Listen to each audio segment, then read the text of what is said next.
This is the Big O Show. This is the Big O Show. This is the Big O Show.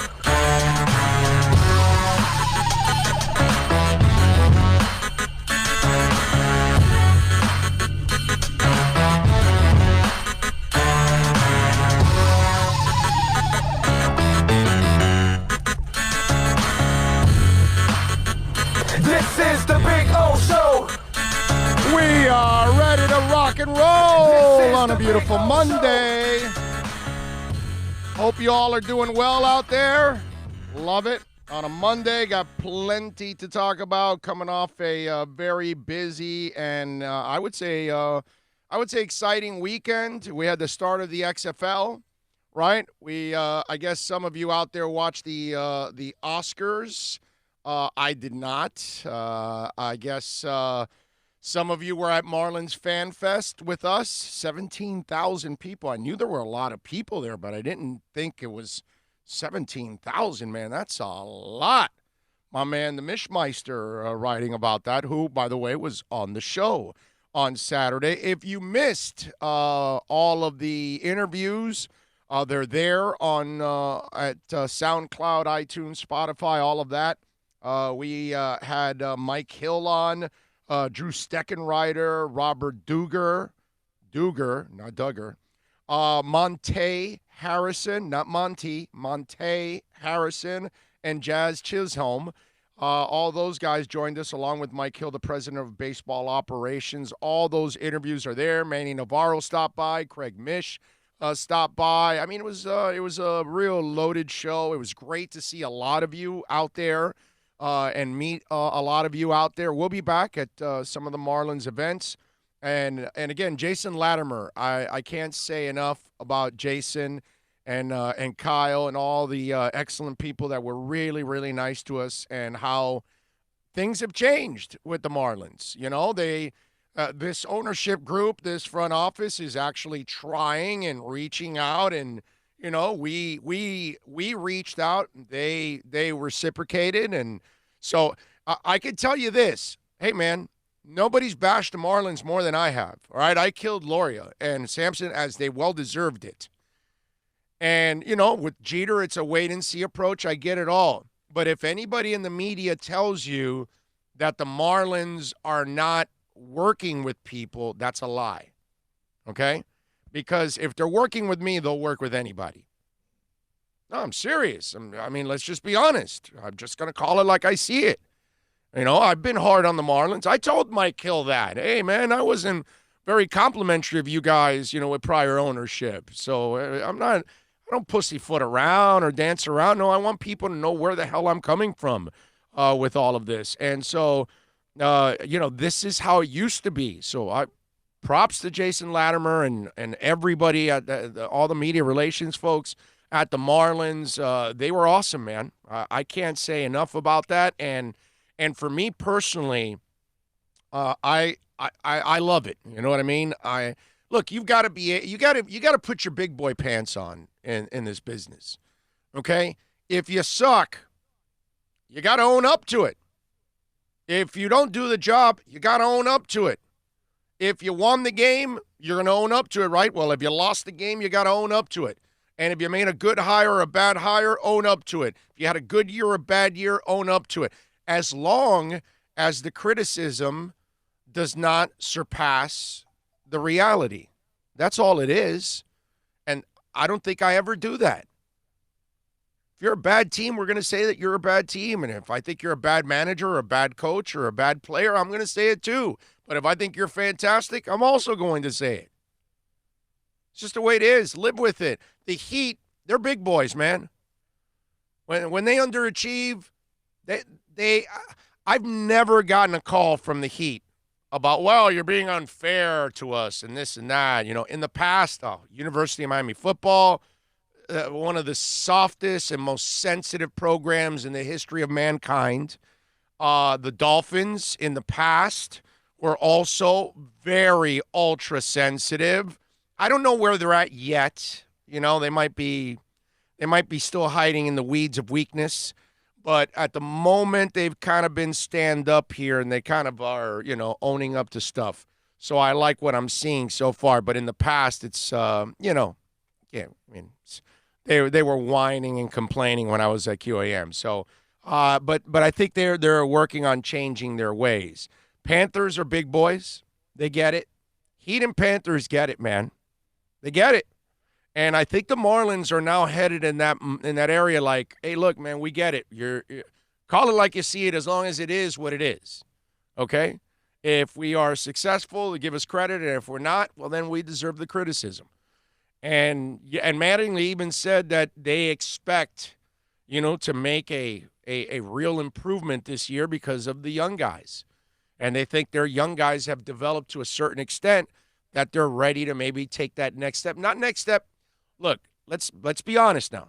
This team won in the 50s, right? 57, I want to say it was. Let's get to the high 60s to 70. Okay? You can't expect them to improve 20 games. That's just ridiculous. They're not that kind of team yet. They're really, really young. And those of us that follow baseball, really, really young teams, it's really hard to succeed. You know what I'm saying? You're going to need some veteran stars, sprinkled in order to have that kind of success. Like in 03 when you had Pudge, along the ride with a couple of those young guys that really helped out. And remember, all those young guys had been brewing for several years because they were part of the 97 fire sale. So from 97-03, they had plenty of time to mature and grow. And so it was kind of the perfect storm in 03, and everything went your way. I mean, listen, dude, when you beat the Yankees with their payroll, their stars, and you don't really have, Cabrera was a young star, but not considered a star yet at that point. And so when you're able to do that, it's truly amazing, and that's when everything falls into place. So we can't expect more than, let's say, 10 games of an improvement, and that's pretty good for them. Okay, so if they could get somewhere in the high 60s, maybe to 70, that would be the kind of jump that you're saying, okay, now you're headed in the right direction. Now you can start to, build and take that next step. And one of the things that we talked to Mike Hill about was, is there going to be a commitment? And we're going to find out down the line if there's going to be a commitment. He feels there is going to be that commitment. He feels that we're not going to see these players leave us and go elsewhere. That's what I was explaining to Jazz, and that's what I was explaining to Monte. And I really like Jazz and Monte. They those guys, especially Monte's got that swag. I hope he's really successful. But like I told him, it was one of those things that I don't want to see Christian Yelich, just winning MVPs for Milwaukee. I want to see him winning it with us. Because he's our guy. He's the guy that we developed, that kind of stuff. And he understood it, which, of course, he's going to understand that. But he's going to end up going where they're going to pay him. So I hope that if he does become a star, obviously, Sherman and Jeter are willing to pay and build a real, core here with the Marlins. Because I will tell you this team here that I'm wearing today, they're for real. They're going to build something special. They're not messing around. These guys are crazy focused, And not because they want to beat out the Marlins in the summers and all that. That's not – they want to win an MLS title. They want to win – they want to elevate the MLS itself, That's what they're thinking at Inter Miami, that they're going to elevate the entire league because they want to get closer to what's going on in the international level. That's what their vision is. And if you're able to do that, you and I know what's going to happen. That thing's going to blow up. So it's imperative that the Marlins, who had, and I got to tell you, the other thing that I loved about Saturday was the kids. And that's something that I think has been lost a lot in baseball, and we need to get kids on board with baseball. Now, which player was it? One of the Marlins even said, baseball's boring enough as it is. I'm not sure if it was either Jazz or Monte, but even the players realize how slow and deliberate the game can be, and how it's all or nothing too. It's either a home run or a strikeout. There's not a lot in between. Kids don't get to be excited about watching Ricky Henderson steal bases. Just that was exciting as hell, man. I mean, we went through years where we had guys that could steal 100 bases in a year. What was the name of the dude with he had the lip up from Oakland? He was, he was McGee? Was it McGee? Are you thinking way back Willie? Yes. Willie? Is it Willie McGee? Well, he was with the Phillies for a while. He had like also. he had like a thing with his lip, like it's the same McGee. McGee was with the Phillies in the '81 championship. Maybe it was part of the outfield. Yeah, maybe with Greg Luzinski. No, but I don't think we're thinking of the same McGee with the A's. I don't think we're thinking of the same one actually. A's and Cardinals. I think he played Cardinals. Yes. I want to say, is it McGee? I don't know. I forgot now. Can somebody help me out there that's old like I am and remembers who it was that was, but maybe it was Willie McGee.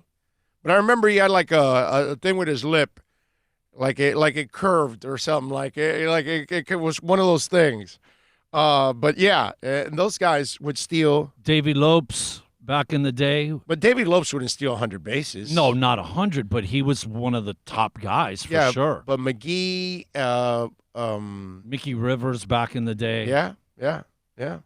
The thing about it is, when you see that guy get on base, and it's that moment. That's the way he manipulates the pitcher, and he's not even paying attention to home, and you see the balls, and there's a walk, and now the guy's on second. He's messing with them mentally, even if he doesn't steal the base. Right, he's in the pitcher's head. Yes, and I miss that in the game. I miss a lot of things. Moving the runner over with the bunt. I miss a lot of things. Hit and runs. Yeah. It's about keeping guys on base so you could come up and get a 2 or 3 run homer. But station to station is boring. But the numbers tell you're better off just striking out or hitting a home run. You're better playing Earl Weaver ball than you are doing anything else. Earl Weaver was actually made for this kind of baseball. So we'll find out if the Marlins are, committed to it, but it was great on Saturday, and I love that the fact that they worked with us, so we're going to work with them. That's the way I look at it. You're fair, we got to be fair. You got to treat people the right way, and the Marlins in the past didn't care about the fans, they didn't care about the media, they didn't care about connecting. This team's not that way. This front office is not that way. This media relations department is not that way. Anybody that tells you, the Marlins are the problem, I can tell you right now they're not. So if whoever wasn't there on Saturday, okay, any of the other stations like whatever 560 or 790, if anybody at Intercom on the air was saying that the Marlins weren't, working with you, they're lying. They're flat out lying. Okay? They weren't there because they don't care and they didn't want to work with them. That's all it is. Nothing more, nothing less. Okay? It's a local team in town. If they're extending the olive branch, the least you can do is meet them halfway. And so I'm telling you because I was proof. Let's see. Kelvin Smith says, Happy Monday, Big O. Thank you, Kelvin. Dominic Veluso, Big O. What a day. Do Playboy. Okay, does that mean that we're going to do Playboy Playmates? What does that mean? Are you bringing me some copies of Playboys? Am I a Playboy? No, that definitely is not the case. I'm not exactly sure what that means, Dominic, but you can fill me in later on. Joe says G. All right. Appreciate that. Or if you're calling me a G, I appreciate I'm not, but not even my wife thinks I'm a G. Ian from Brooklyn says, Big O in the house. Thank you, sir. Jose says, Big O, good morning. Nice to see what you do. Think of the stinking Heat. They're losers. Well, yeah, they've lost 3 in a row, but they're not losers. But, yeah, They lost 3 in a row. Doesn't, when you're missing a third of your way to get off the bandwagon. It's like when you're missing a third of your offense, your team. It's hard, man. Plus, you got new guys. You're on the road. There's a lot stacked against them right now. Yeah, I got some things to say. We'll get to the Heat a little bit. NorCal chimes in. Happy to hear the Marlins are making change for the better. Yes. Very happy that the Marlins they're making an effort, man. And that's all you can ask for right now. I got to give them a lot of credit, and we had a lot of fun. We're hoping to be out there for spring training during the season also. So there'll be a couple of times you'll be able to see us out there for some of the games, and we'll have some fun with the Marlins. Who knows? Maybe we'll have some giveaways too here. All of that going on. Willie McGee started with St. Louis in '82. Okay. There's a guy that's got the similar name. I can't remember. I didn't think the guy it was from McGee. Philly. I can't. Maddox? Yeah. Is it Maddox? Yeah. Gary Maddox did play there. That's it. Gary Maddox. I'm a Phillies guy, so that's why I was going. Maddox, Greg Luzinski, obviously Willie Trujillo. Yeah. First base. Yeah, man. No, Pete Rose was first base. Uh-huh. Sorry, Trujillo was Boa. Shortstop and second was right, Trujillo, that's right, Boa. Right. And, of course, your boy Mike. But, he did play for the A's after St. Louis for 1 year, 90. And then San Francisco Giants for 3, Boston for 1 in 95, and then went back home to St. Louis. Right, but his steals is what I was talking about, is what I know he played, but I'm saying he was one of those guys like Ricky that had a boatload of steals throughout his time, especially with the A's. If I remember correctly, some of the seasons with the A's and the Cardinals, he had some amazing numbers in stolen bases, right? You know what? I'm looking at his awards. Like 3 Gold Gloves. He won a Silver Slugger 1 year. A National League batting champion. Yeah, no. I mean, he's. Can you find the stats, bro? Yeah. Let me look at this. Okay. All right. 786-322-1105. If you want to get in on the accidentlawfirm.com text line, that's 786-322-1105. If you want to get in on the program, you can also reach out on Twitter. That's at Big O Show. There we go. I got it here. Well, actually, not as high as I thought. When he was with St. Louis, in that time that I thought it was 39, 43, 56. He had a 41 and a 31. I thought it was higher than that. So then I'm not thinking of the right guy. There was somebody else besides Ricky Henderson that had year in and year out for a stretch. They had a boatload of stolen bases. Wasn't this? I guess I was wrong on McGee. It must have been somebody else that I'm thinking about from back in the day. Let's see. You're not thinking Lou Brock. That was before Rick. No. I'm talking about, no, he broke Lou Brock's record. No. It was somebody else that was in that race with him back in those days. Anyway, it's all right. It doesn't matter. So hopefully the Marlins will, get on track and, looking forward to the baseball season. But it was a good vibe, man, on Saturday. So I commend them, and I commend all of you out there, especially those of you that brought out the kids. I thought that was really, really cool, bringing out the kids. The Heat last night. The Heat ended up losing to the Blazers 115-109. Hey, man, they made it interesting down the stretch. And I got to tell you something. I'm not surprised with what I saw from Crowder. He played 35 minutes, scored 18 points, shot 5 of 8 from three-point range, had 11 rebounds, 3 assists, 2 steals, and a block. This is who he is. That to me was automatic. The fact that Iguodala played 23 minutes, first of all, the fact he played, I was shocked, okay? That to me was weird as hell that he played this soon. His conditioning, when he took whatever test he took for the Heat, he must have soared in that conditioning. He must have been really working out, like not in basketball shape, but he must be wind-wise. He must have been in awesome shape for them to put him out there for 23 minutes because I got to tell you something. I don't like it. I don't think it's a smart move. I think it's extremely risky at an old player like this that hasn't played in 9 months or whatever it is since the finals. And you're going to just throw him out there for 23 minutes in an NBA game. Now, I know he's a veteran, so he's smart that he's not going to overextend himself and try, crazy stuff that could get him injured. I'm sure there was that conversation with Crowder diving to the floor like. Right. But he's in basketball shape. He's been playing. So that I didn't, that's him.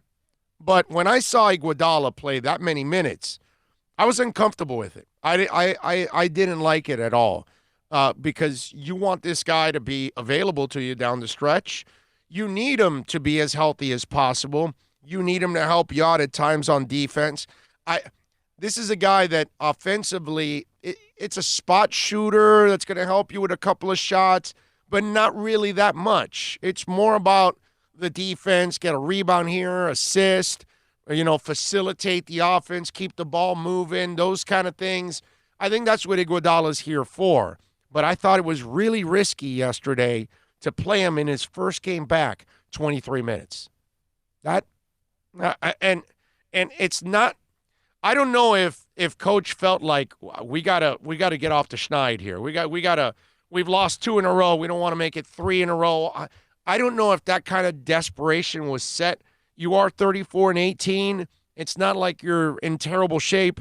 You're comfortably in the 4th spot right now. At the moment, you got a couple games lead on the Sixers. Now, you are 12-15 on the road. The good thing is the Sixers are 9-19 on the road. Okay? So that helps you that they're even worse than you are on the road.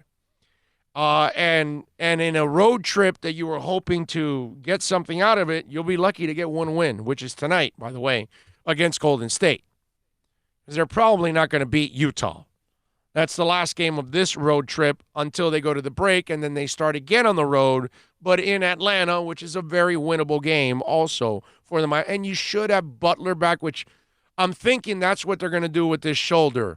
Hold him out through the break and let him get healthy. Maybe that's what they're going to do. But remember, there was no Hero, no Myers Leonard yesterday, along with Butler.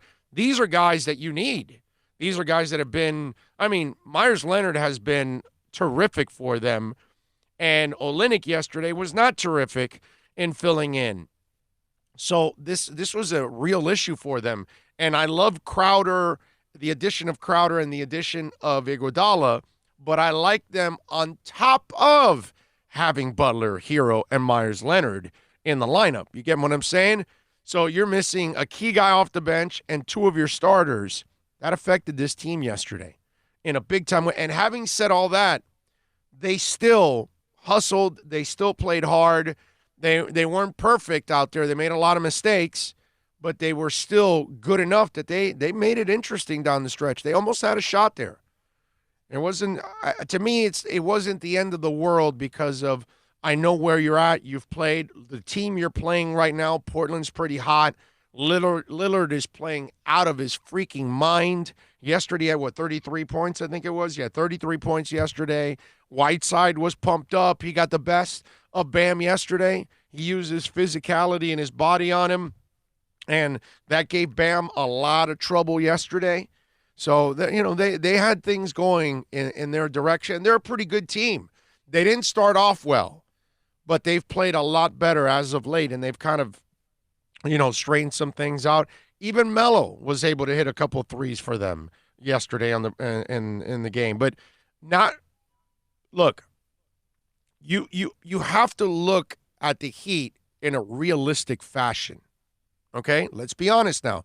This is why I'm not so broken up about the 3-game losing streak and where they're at right now. Why? Let's be honest now. You have to be honest with yourself.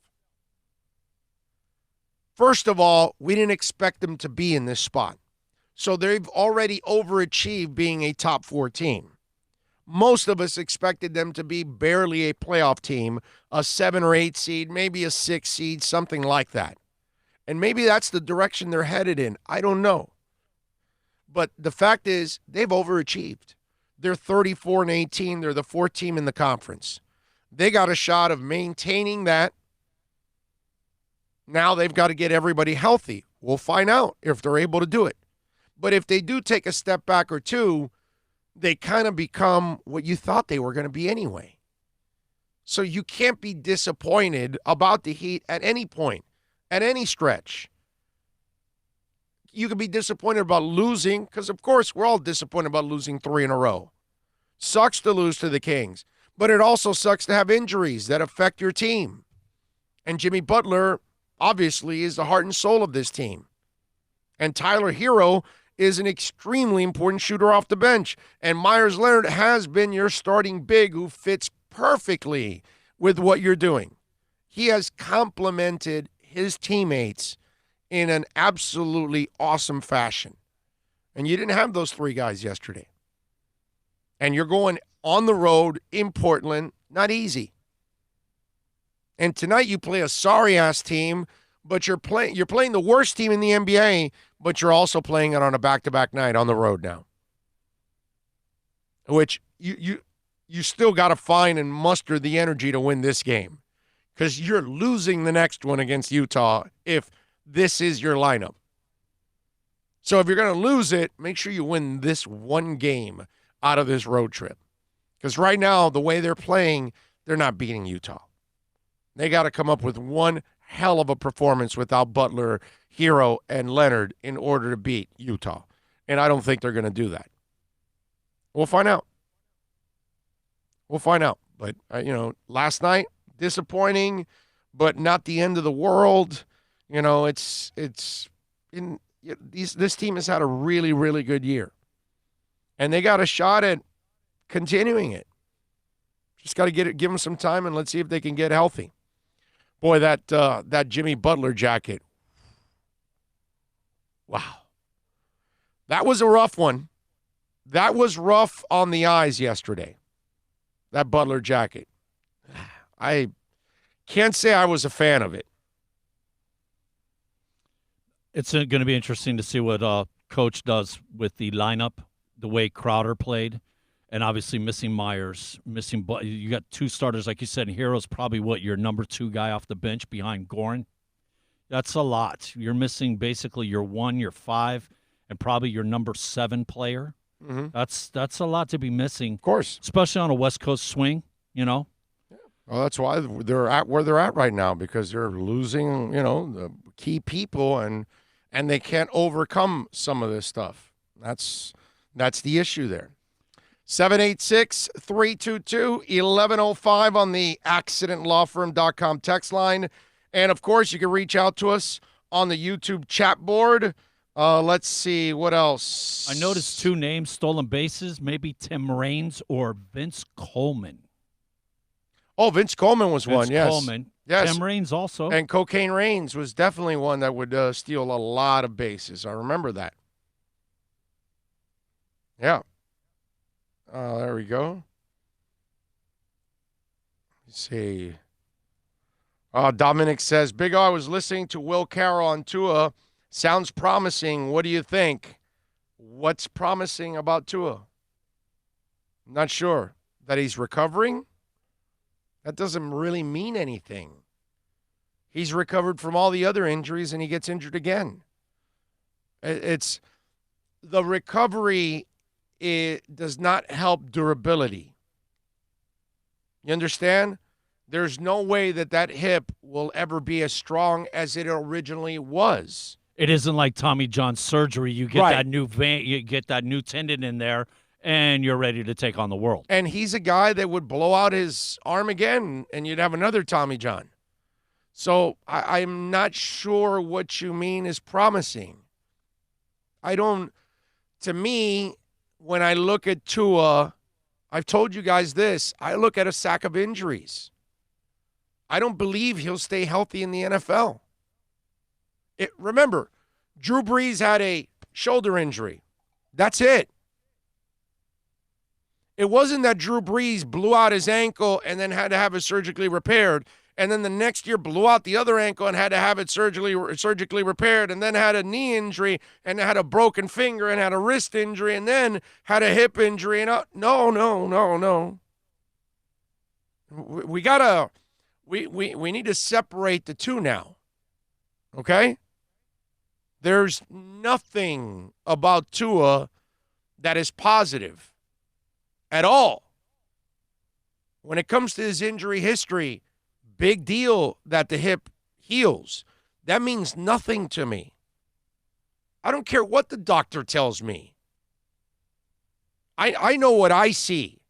I see a fragile player that breaks down on a consistent basis behind an all-American college football offensive line. So if you're going to break down on a consistent basis and you've got these two ankles repaired and that hip repaired, I expect you to break down again in the NFL.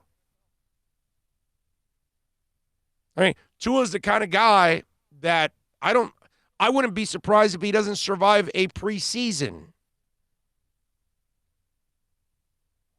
I know he can pass. I know he's a phenomenal young man, but I also know that his body, brother, it's put together like with Scotch tape.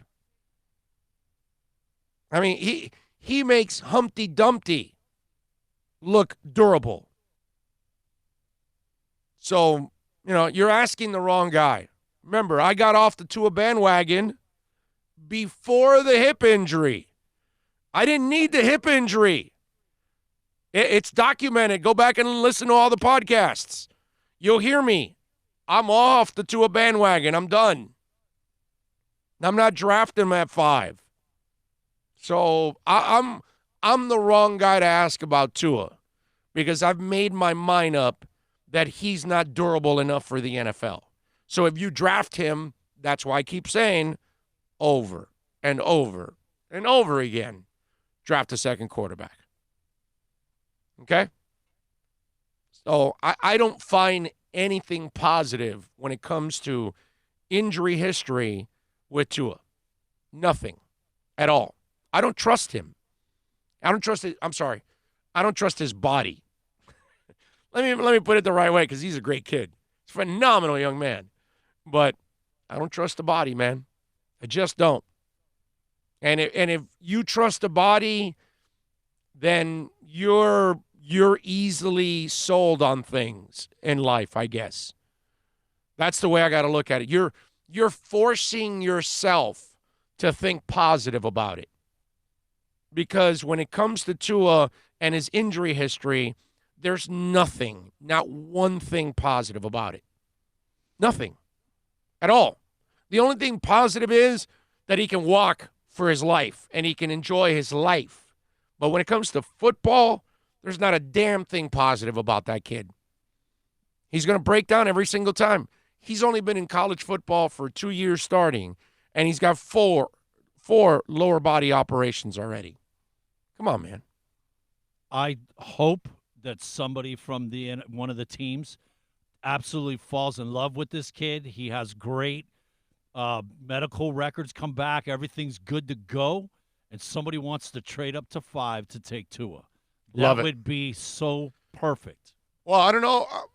That would be great, too. Yeah. I mean, I don't know about trade for 5. I don't mind if the Dolphins actually take a quality player at 5 and get themselves a starting tackle.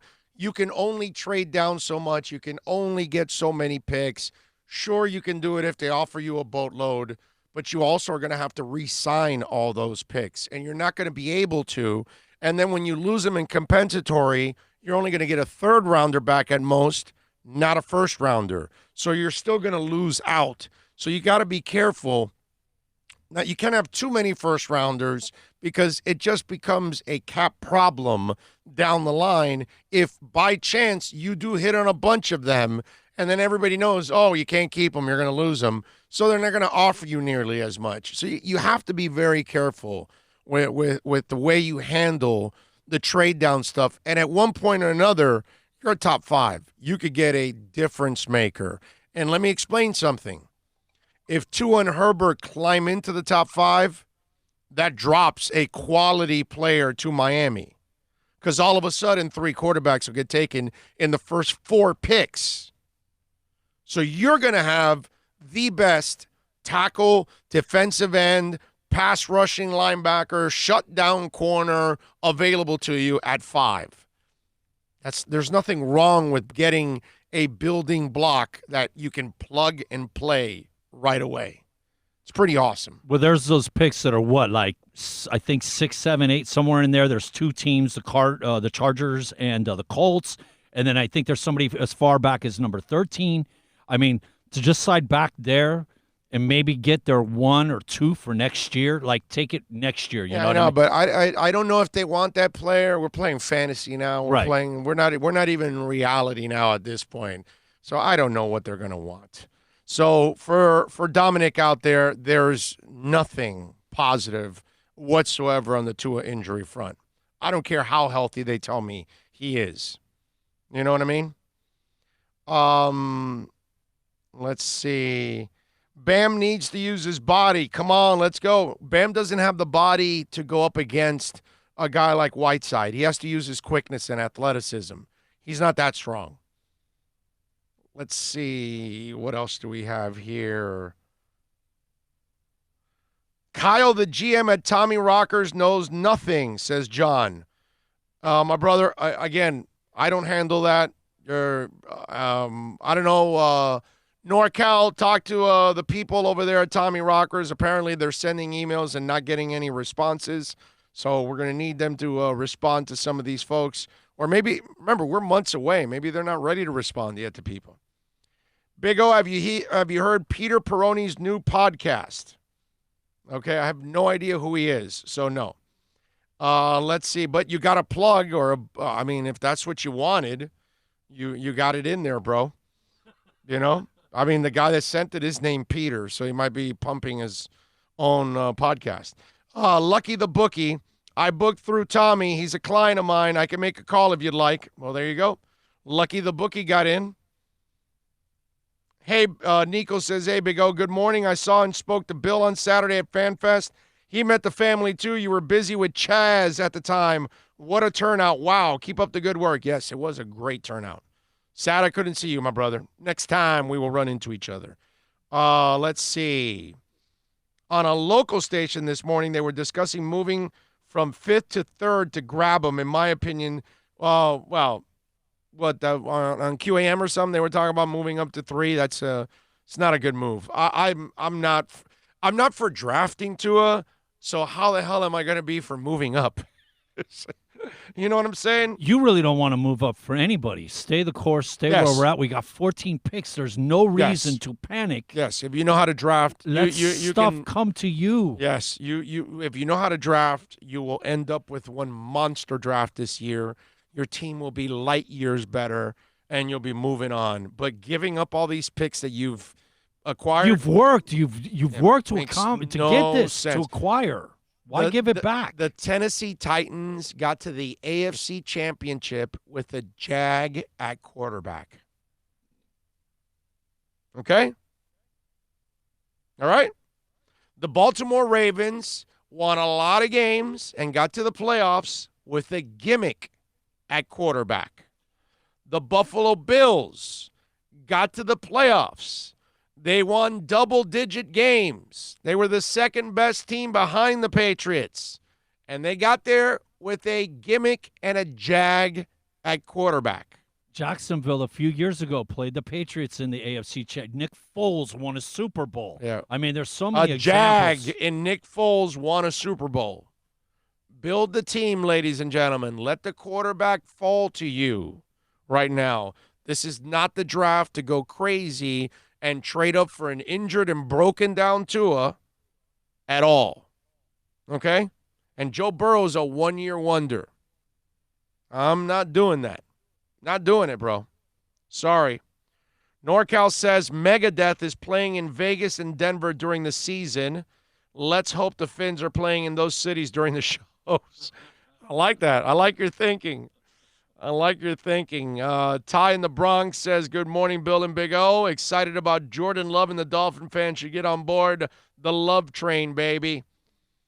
Let's see. Man of 1,005 holds says, morning, everyone. The Heat are starting to look average. If they lose to Golden State, I don't know what to say. They can't do that. Let's see. NorCal says, I'll be locking in details with Kyle and Tommy Rockers, but it's all good. Be patient, Fins fans. If you're in Vegas that weekend, you'll be part of our draft weekend events if you want to. John says, I want to, but inside or not outside. Want to make sure I get inside. NorCal, you better get John Rouse inside, all right? John's a loyal listener, so we got to lock up John in there, all right? I better see John Rouse in there, all right? He better be in there with us. Need him in there. Got to have John in there. Let's see. When I lock in Tommy Rockers, Big O will be first to know. All right. Lock it in, baby. Lock that in. Let's see. One guy says, I don't get you. How can you be such a blind-ass fan trusting the crap organization from the Marlins? Shaking my head. Love Mike Monaco. Mike, I didn't say that I trusted them. I said I'm giving them the opportunity. Of course, they've got to win our Derek Jeter's the first one to tell you that he's got to win your trust. But, okay, you got to understand. I never get to talk to the players or the manager or the president because the team would never work with the media. So this new organization, this new ownership group is now working with the media. And so we reached out. They met us halfway. We had a fun show on Saturday. We had a blast, man. It was really cool on Saturday, talking to the players. Go listen to the interviews. I thought we did a pretty good job with those interviews, didn't we? Weren't those interviews fun? The whole environment, man, everything. Well, the environment was exceptional. But the players, I mean, they were all open. Everybody, especially Mike Hill. The way he talked, he totally understood where we were coming, where you were coming from the previous. Look, you got to understand, we got to crawl before we walk, before you run. You got to go through these stages. Right now we're in the crawling. The problem is, they're making an effort. Mike Monaco has not listened to the interviews. You're just going off on headlines. You're just going off. Typical America, okay? I get it all.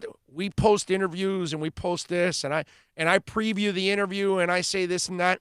Somebody will retweet right away and react off of it, and they're completely wrong. And then I'll tweet back to them and I'll say, you might want to listen to the segment first before you comment on it, so that way you know exactly what the segment says. Don't go off the headline because you don't know what the headline's just a teaser. That's all. And Mike Monaco is doing the same thing. He's just going off headlines. He actually didn't listen to me talk with Mike Hill about keeping players and how important it is to establish the culture and will they keep players, and I let him answer all of those things. But you got to listen to the interview, okay? That's one of my favorites, okay, that day was when you were with Monte, and there's the two kids in front, and you said none of these kids, and even a little older, have been able to connect a player with the Marlins. At all. Because they're there and they're gone. They're gone. There's no face of the organization. No Zach. Yeah. I mentioned that. There's no Zach. There's no Wade. There's no Alonzo Mourning. There's no Jason Taylor. There's no Huberdeau. There's no Trocheck. There's no Huberdeau, Trocheck. What's the third one that I'm missing? What's it called? The best one. Ekblad. No, the best one. Ekblad too, but with the B, man. What's his name? Damn it. What's his name? The best player on the damn team, Barkov. Oh, yes, Alexander. See, there are young kids that are watching Trocheck, Barkov, and Huberdeau grow up as Panthers. All of them have been here for 5 or 6 years, and they've got 5 or 6 years left on their deals.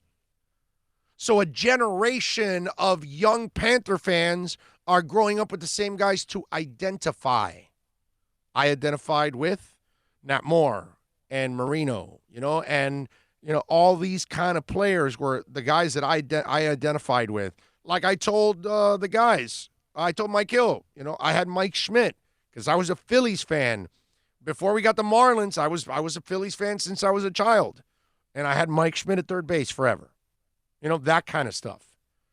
So that's what they need. You got to listen to the interview. You can't go off the headline. Big O, I hope the Marlins do right in keeping the development talent long term. I worked at the Marlins, and I can tell you as long as Michael Boussier, Executive VP CFO, is there, the long-term commitment to long-term contracts will be impossible. I saw many times deals fall apart because he has a lot of influence and final say in trades. Manny Ramirez never became a Marlin because he vetoed it because of financials. I got to tell you something. I'm glad. I don't want Manny Ramirez was not going to be a good move at that moment. You do know that, right? Now, whatever insight you had, you're already killing it by mentioning Manny Ramirez. Just want you to know that. Okay, let me finish this here. And also, he's the master of backloaded contracts. By the way, that's a Loria thing. That's all Loria about backloaded so he can sell. You know what? I'm not even reading the rest of this. You worked there and you didn't know what the hell was going on. Holy crap. Wow. Let's see. No, I mean, come on, bro. You actually thought Manny Ramirez was going to be a good move at that time. People need to understand this is a totally different regime. They're going about it a different way. This is not the Loria days. It's a different deal. Yeah, no, but give it a chance. Yeah, but we can't run the final say on these folks until they actually prove to us that they're either committed or they're not. And let's face it, it's not even going to be after this. It's going to be in a couple years when the contracts come up on these guys that have developed and the usual are there, ready to jump off and become like real hardcore major leaguers you'd want on your team. Do they leave or do they stay? It's going to take a couple years, correct? Yes. It's going to take several years. So, yeah, we got to give them a chance, guys. Give them a chance, folks. Hey, listen, you don't want to give them a chance? You don't have to. That's fine, bro. It's America. That's fine. I'm going to give them a chance. I'm going to give them an opportunity to prove themselves. That's all. Whole bunch of young guys now. Now we're going to find out if they're actually going to keep them in the next couple of years when we watch them develop. And if they don't, then we'll know that what they said was not right and they weren't really committed. That's all. But we can't speed it up. As much as I would love to hurry up this process, we can't, unfortunately. We have to wait till these guys develop. And then, all right, Sandy Alcantara, he's up for a long-term contract. Are you signing him? Yes. All right, let's go. All right, then they're committed. That's all. I don't think it's that difficult to plan out. Let's put it that way. Okay? I just don't, when I see that, the direction that this franchise is going in, I can understand people being frustrated, but you also have to have a little patience in the process. And you have to give it some time here. They had a whole bunch of bad salaries that they could not handle because it's a matter of they could not keep long-term contracts and the bad salaries together. They didn't have that. So they had to then get rid of those salaries, of the good players, get picks back in return, get players in return, reinvest in the minors, wait till the bad contracts are gone and expired, and then they have that cap space, and now they can start to build. And we'll find out over the next couple of years. Maybe they're committed, and maybe they're not. But I'm going to give them the opportunity to prove it that they are or they're not. That's all. That's how I'll do it. That's how we'll handle it. Okay? 786-322-1105. If you want to get in on the accidentlawfirm.com text line, that's 786-322-1105. At 2:30, Greg Bedard is set to join us from the Boston Sports Journal.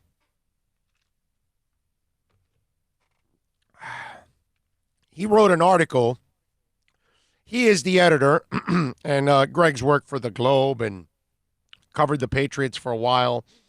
He worked, obviously, down here in the Palm Beach Post, I think it was, when he was the Dolphins beat writer for several years. And he's the managing editor now of the BostonSportsJournal.com. And so columnist and managing editor. And he wrote an article that the Patriots are only concerned about one team possibly signing Brady, which I find that one interesting, that there would only be one team. So we're going to have Greg Bedard on to talk a little bit about that. But think about this. If you're Tom Brady and only one team really is legitimately interested outside of the Patriots, that's pretty sad. If that's the truth, if they don't think that the Raiders really are a threat, if they don't think that, I don't know, like my pick would be the Bears, I don't even know what the hell's going on in Chicago. Just admit you were wrong with Trubisky. Go after Brady, bro. Go win a title right away. I don't get it, but whatever. So, I get it that Nagy doesn't run a Brady-type offense, so he would have to adjust, which, by the way, that's what great coaches do. That's why Shula was awesome, because he had all kinds of different coaches and offenses. You know what I'm saying? So that's what great coaches do. You're supposed to adjust. But anyway, so if Brady doesn't have that option after all this is a failed move by him. Okay? I mean, an absolute, utter failure on his part. Because the plan was, okay, well, I'll position myself as a straight-up free agent. I'll have teams begging for me to go play with them. I'll have the Patriots fans and Belichick shaking in their boots. I'll have the owner desperately working in my corner against Belichick to bring me back, and I'll leverage what I need at wide receiver, at this and that, of money, whatever, however I want to close it out. Oops. It's only the Chargers. Oh, my Lord. It's only Dean Spanos. So I'm going to go play for a team that has one of the 5 worst owners in all of pro sports with no fan base. I'm a tenant in a stadium that I'm the redheaded stepchild. And by the way, they didn't have a great year this year. I don't know. Is that the team you really want to go to? So you want to leave Robert, I love the Asian baseball craft, for Dean Spanos. You want to leave the team that's won 6 titles for the team that's won nothing since Sid Gilman was the coach.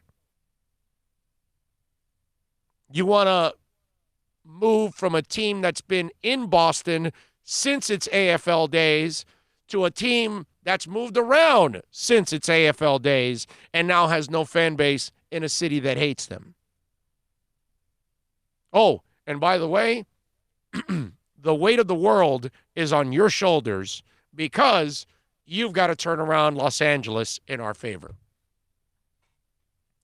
That too. Amazing.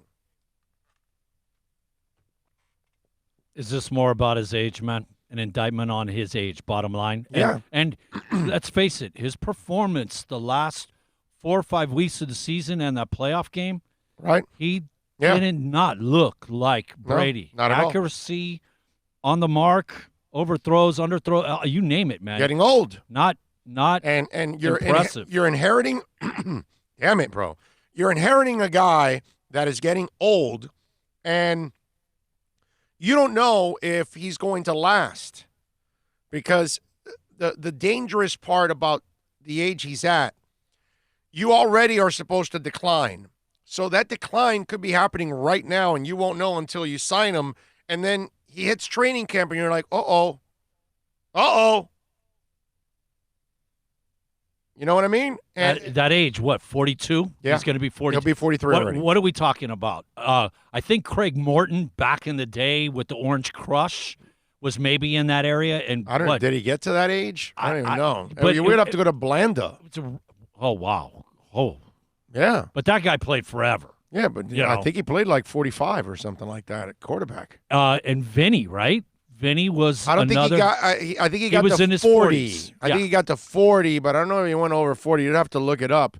But he got up there. But again, it's a handful. the plan that you have is not working out. If this is true, that all they're worried about is the LA Chargers signing him, that's not what he wanted. That's for damn sure. This is going to be really, really interesting for Tom Brady, because right now it looks like his plan is backfiring in a big-time way. Now, your plan never backfires when you go to Craig Zinn's Acura Pembroke Pines at 15601 Pines Boulevard, just off of I-75 in Pines. Finest dealership in the business, baby. They got it going on right now. The ILX 209, the TLX 249, the RDX 339, the MDX 349. Listen, folks, this is one of the top dealerships in the country. Top 5 in the country. Number 1 in the Southeast United States. There isn't a better Acura dealership, I can tell you, because I've experienced it myself, whether it's buying or leasing a car over the years for me or my family members and friends of mine, and many of our listeners have gone over the years. This is our 10th year representing this incredible dealership and this incredible company. Get on down, go see Larry Schlossberg and all the great people at 15601 Pines Boulevard, just off of I-75 in Pines. Finest dealership in the business, baby. It is Craig Zinn's Acura of Pembroke Pines. Yes, sir. 58 minutes straight of talk. Tell me when you're going to get that in radio. Tell me. We just gave you 2 hours of talk in 1 hour. Okay? 2 hours of talk in 1 hour. You're not going to get that at that crappy intercom crap that is called 560 or 790. Okay? All that false crap. Guys that are fake radio stations. They barely have any money to get it going. Yeah, that one right there. They weren't even at the Marlins. Fake sports stations. Don't listen to that crap. Don't listen to half-hour commercials. Spread the word. Tune in here. You want real sports talk? You hear it here. You download it here. You watch it here. Hour number 2 of the Big O Show. Next. Plus tax, tech title. It includes $8.99 dealer fee on approved credit. Offers end 11/10/19. Over 1,500 Toyotas are on the ground, and truckloads of new 2020 Toyotas just keep on coming. To eliminate all 2019 models, Toyota of Hollywood is holding the ultimate 2019 model year changeover event. Make us an offer, any offer, and you can buy a Toyota at up to 50% less than their original MSRP when new and used. 50% less. A pre-owned 2019 RAV4, not $30,000, $19,775. A pre-owned 2019 Camry LE, not $26,000, $17,775. A pre-owned 2019 Corolla LE, not $22,000, $12,775. Pay up to 50% less at Toyota of Hollywood, the #1 volume Toyota dealer, based on total retail sales of new Toyotas in the Southeast region for 2014 to 2018 per SET, on 441 between Hollywood Boulevard and Sheridan Street. Open till midnight. Thinking about buying or refinancing a home? Act now. Home values are ticking up. Don't put off making a move any longer. Call Michael Kodsey now at Choice Mortgage Bank, 561-441-2730, while mortgage interest rates are still at historical lows. Call now to get pre-approved and buy your dream home. If you're currently paying over $800 a month for rent, call 561-441-2730 now before interest rates go up. Down payments as low as 3.5%. Veterans may qualify for no money down. If you own a home, but you're upside down, Michael Kodsey can help. If you're being denied by your bank or your loan process is taking too long, call 561-441-2730. Act now while fixed rates are still under 3.5%. Offices in Boca and Boynton Beach. Rates and terms subject to change daily without notice. Equal housing lender. NMLS 122081.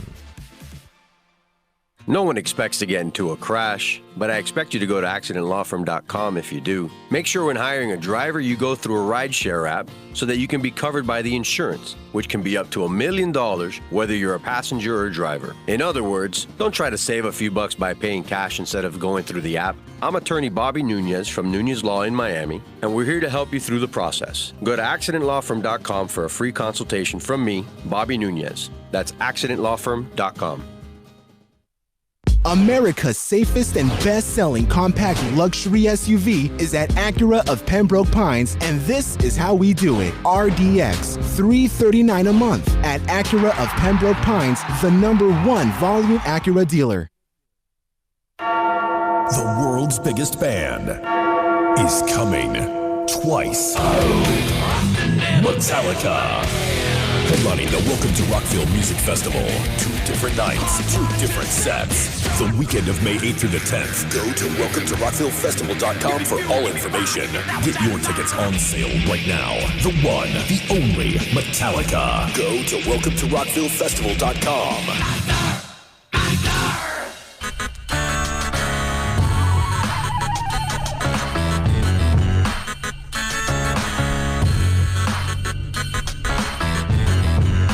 This is the Big O Show. This is the Big O Show. This is the Big O Show.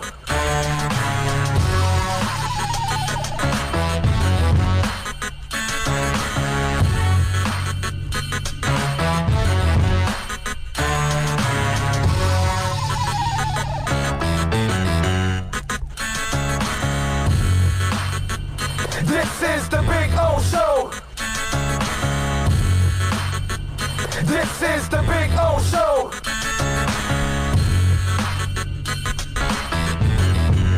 This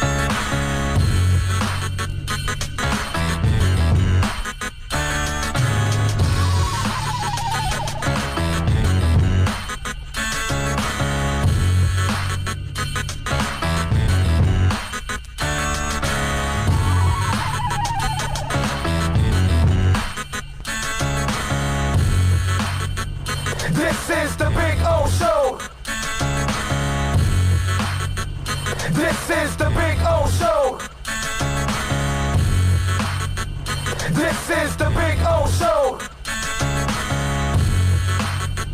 This is the Big O Show. This is the Big O Show.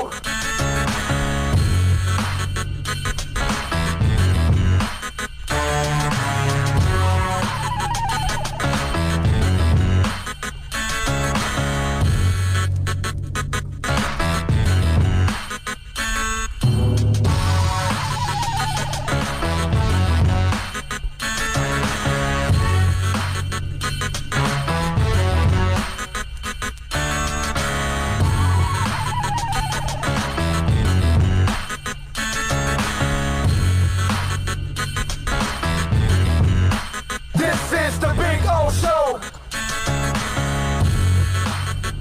This is the Big O Show. This is the Big O Show. Hey, don't forget to give us a thumbs up while you're watching the broadcast. As always, we appreciate all of you out there for checking it out and giving us the support that you do. Always give us the thumbs up. Justin says, want more Dolphins talk. Okay, but what's there to talk about? Right now, there isn't a lot to talk about. You know what I mean? I don't know what else to tell you about the Dolphins at this point. We're not closer to anything. There's no football talk. There's no trades going on. There's no free agency going on. And you Nothing. hate doing random crap speculation, fantasy. Yeah, I'm just not, what are we going to do? You know, it's like, oh, well, what if we trade the second rounder and then the third rounder to move up to the 32nd pick of the first round? And then I'm not playing the fantasy trade crap. I just don't do that. There's got to be some substance behind it. You brought up the Tua thing, and I told you, that's it. To me, it's great that he is healthier now, that he's getting healthier and all that, but that doesn't mean anything with that kid at all. So I don't know what more you want. See, you know what's lazy? Talk more Dolphins. What is there? What is there to talk about?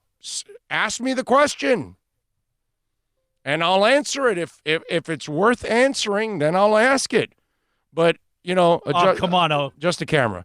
But it's, you know, this whole thing about, you know, talk Dolphins. I mean, don't be a lazy ass. Bring something to the table. What you can only say talk Dolphins because there's nothing to talk about. Even you say it. Let's see. John Rouse says, you tell him, O. Joe Latufo, right on, Big O.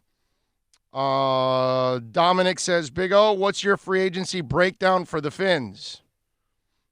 Very little. I don't want them to really spend any kind of money in free agency.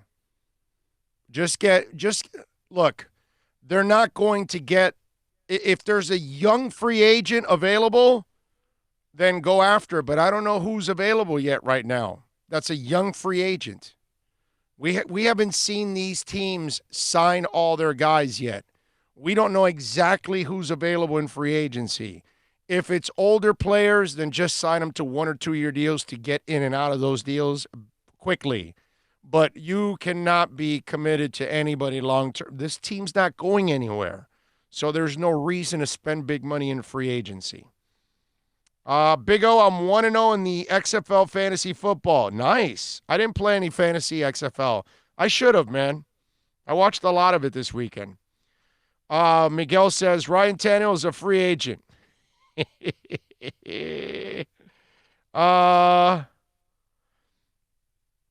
Let's see. Trade our 3 first-round picks for Ryan Tannehill. Yeah, there you go. That's now we're talking. Now we're talking some good stuff. Now you guys are at a point where you're just being ridiculous. Anyway, did you guys watch the XFL? Speaking of football, I watched it. I watched plenty of it, actually. I got to be honest. I did watch quite a bit. I recorded it. On Saturday, we were over at FanFest with the Marlins. So we were there during the first 2 games. So I had them recorded, and when I got back, I watched one of them. The next one, I watched it on Saturday when I woke up. On Sunday, when I woke up before the other game at 2 o'clock and 5 o'clock, which I watched both. And I got to tell you, I enjoyed it. I did. I know it's clearly lower-level football, obviously, but it was produced the right way. It was fun. I enjoyed the sideline guys. I forgot the guy's name from the Colts. He's funny. He's a good dude. The sideline guy, I forgot his name, but it don't matter. Whatever. Brock? No, dude, no. I said the Colts punter, bro. You're not listening. You're doing that. Don't worry about it. So, anyway, so the Colts punter and all that, and it was cool. I enjoyed it. There were a lot of things I enjoyed. I enjoyed the interaction between the referee and the guy in the video to overturn calls, and how you see the exchange and what they're talking about and what they're seeing. I love that. I love the play calling, how you're calling it in to the quarterback and you're able to hear on that. I was thinking about this. You realize that the way they do it, it's harder to cheat, because you can't be watching on television and then say it down the speaker, down somebody's headset, because they're all wired, so they'll be able to hear it. So it's going to be hard for you to get signals or whatever, because again, the cameras and everything are all over the place. It makes it a little harder. But again, you look at the formations and what they're saying, you're going to be able to pick up on certain things once you put it all together the following week and the weeks after that, and you get a scouting report. So you're probably going to have to change a lot of calls at times throughout the year. But anyway, I did like that exchange. I love the fact that when you're calling in a play, everybody's hearing it. So it's not like you're calling it into the quarterback and then the quarterback's got to shout it out to everybody else and make sure that everybody picks up on it. And if you're on the road and there's some sound and all that stuff, I actually like that everybody heard the play call, so everybody knows exactly what you got to do. I thought that was really cool. The one thing I got to tell you, I really hope the NFL picks up on this. I don't know if they'll pick up on some of the other stuff that we talked about. But this one, I loved the kickoff. I think they nailed it, man. I thought it was an awesome way of running the kickoff. because the two teams, the D and the offense on special teams, are literally separated within 10 yards, I believe. And then the kicker kicks it off. But the guys on defense, and they're already on the other side of the field. They're like on the, I want to say like on the 45, and then the guys on offense are on the 35, and then the guy behind is receiving. And so when the guy receives the ball, he doesn't have a guy that's been running for 60 yards, gaining incredible momentum, and now you have these brutal collisions. There is very little collisions. Yet, you still have, if it's blocked right, you still have the excitement of the run. And yet, you don't have those just crazy-ass collisions between players, which, again, the body is not made for that. And we have to understand that the Neanderthal part of the game, we have to kind of eliminate it. And yet, that the way they executed it, I thought still gave the exciting element that if you break through that wall, you're gone, man. You're gone. So it's pretty cool. That is the one thing that will keep players safer. You'll have much less concussions, if any, and you will have less injuries. I thought it was pretty cool. I thought it was very cool, actually. I really enjoyed that kickoff part of it. There were a lot of things about the XFL that production-wise and the way they delivered the game, the presentation, all of it was pro, man. They did a really nice job, and they got good attendance. Overall, they got really good ratings. They had 3.3 million people watching the Dragons Defenders game at kickoff, and it peaked at 4 million, which is pretty damn good. Now, the problem with all of these leagues is that first week. That first week, there's always a buzz. It's the second week and the third week where the declines kick in, and drastically. So we're going to find out next week if they're able to retain some of their audience. And, you know, I'm looking at it, and next week the games again are on Saturday and Sundays at 2 and 5 and 3 and 6, I believe, on Sunday.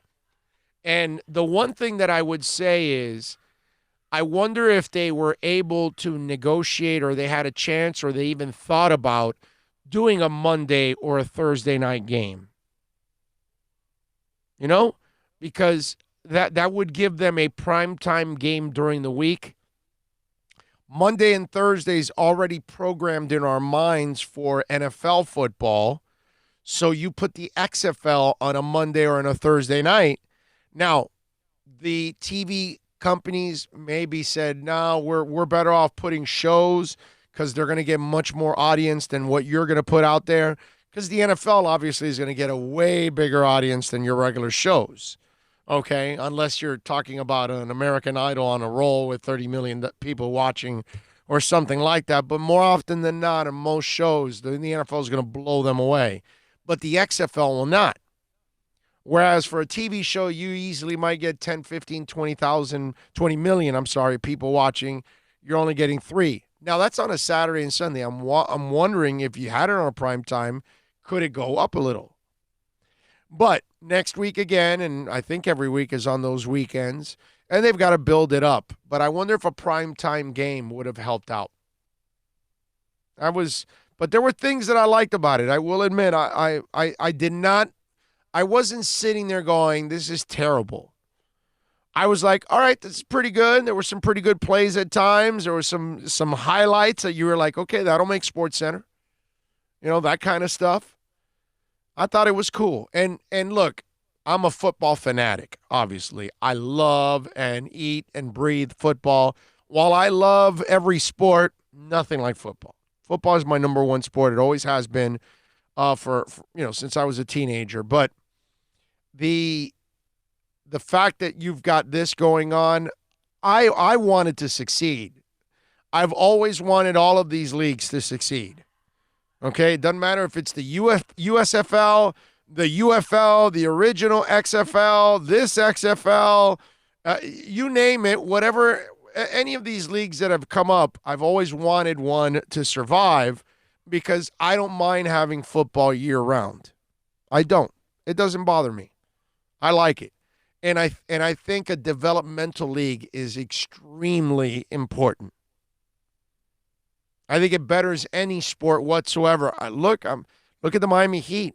Since they got into the business of developing players and young players, their fortunes have kind of turned around a little bit instead of always the investment on veteran players, because that's always been Riley's MO, which, by the way, very successful. Go look at the banners in the arena. Very successful.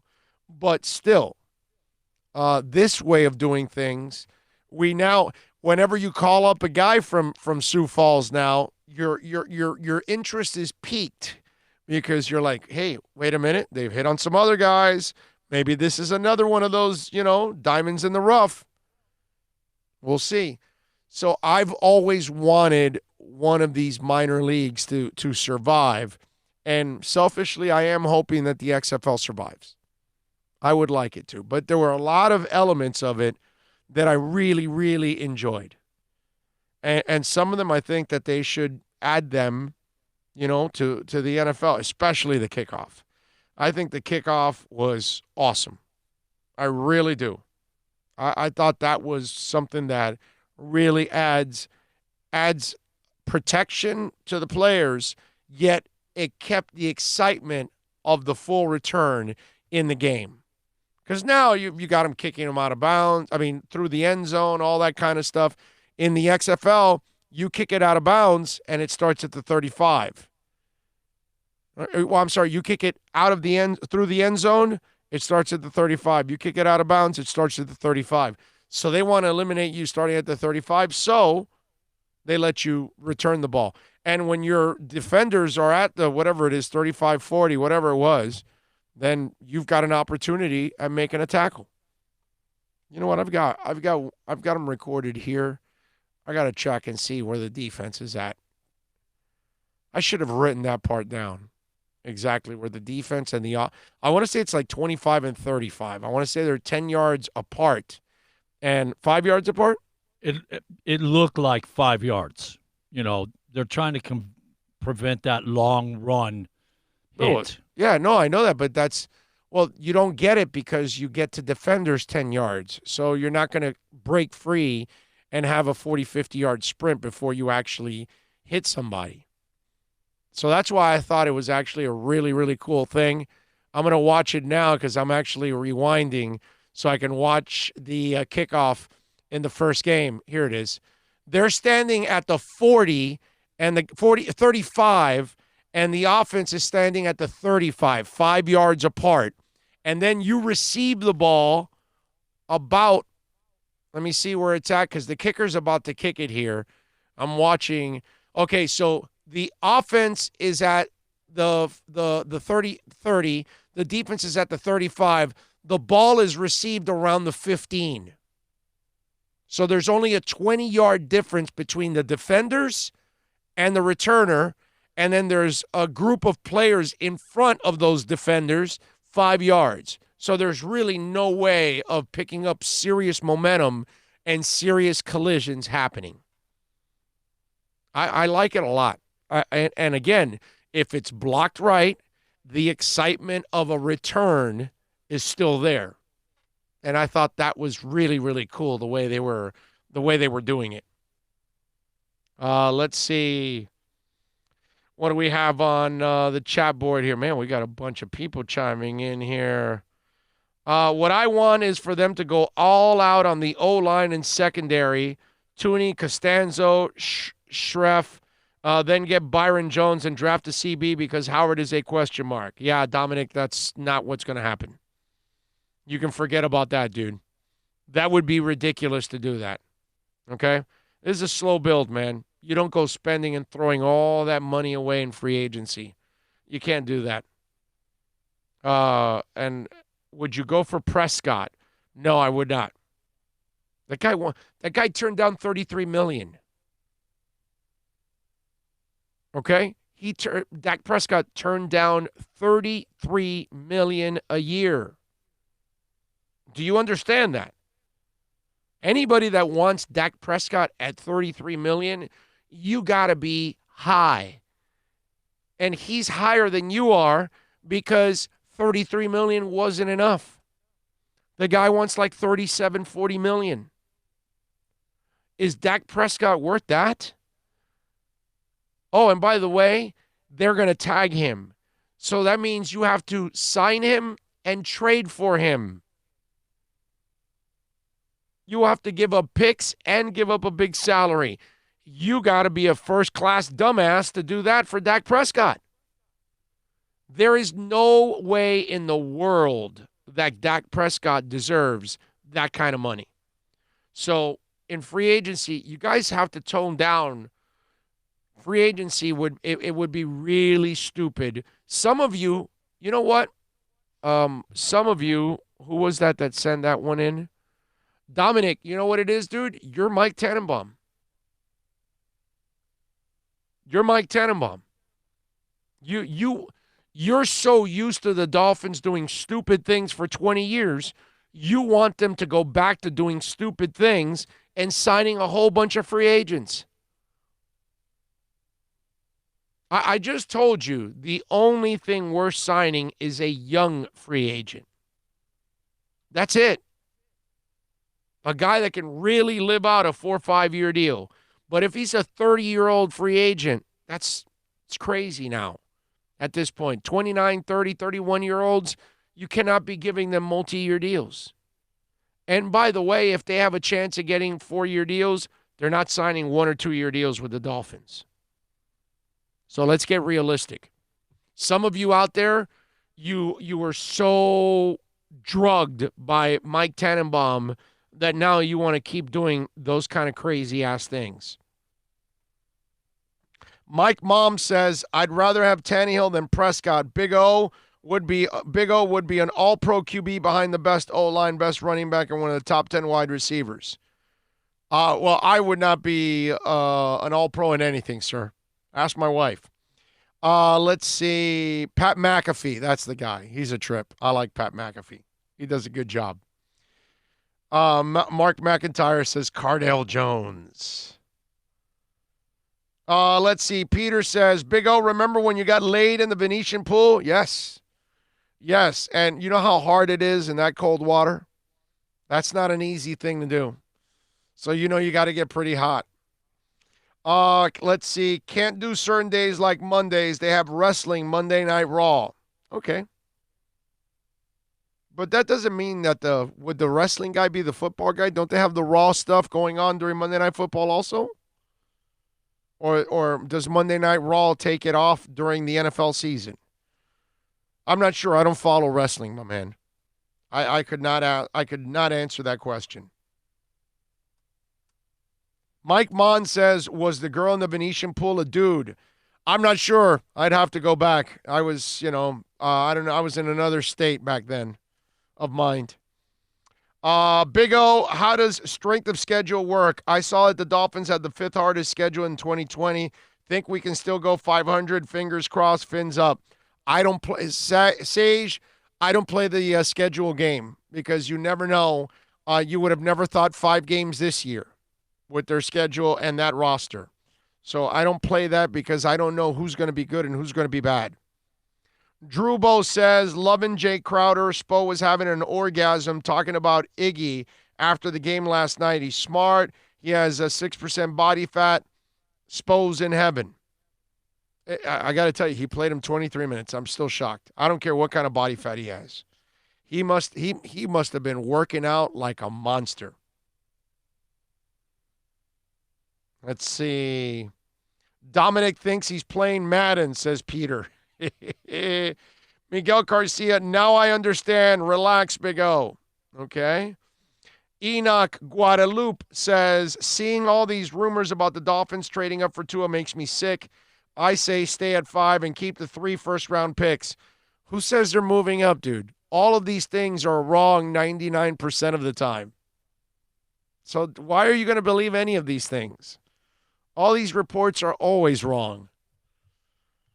Prescott had best O-line and best running back and still can't win. That's what George Vidal says. Lakeisha, good afternoon, Big O. Lakeisha, good afternoon, and welcome back. And again, don't forget to give us the thumbs up when you're watching, all of you out there. Por favor, spread the word. Share the link of the YouTube show.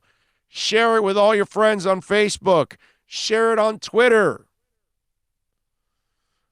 I'm told that I should be doing stuff on Reddit. I've never done Reddit. We got to do some Reddit. Apparently, that's another big one on the social media stage. So we got to get into Reddit also. Peter says, Big O, let's meet up at Cerrusi's. When, bro? When you want to go to Cerrusi's? I'm down for that. I'm always down for that. Oh, man. Always love Cerrusi's. Are you kidding me? Cerrusi's is fantastic. So, yeah, anytime. You want to meet this evening? I'll be in downtown later this afternoon.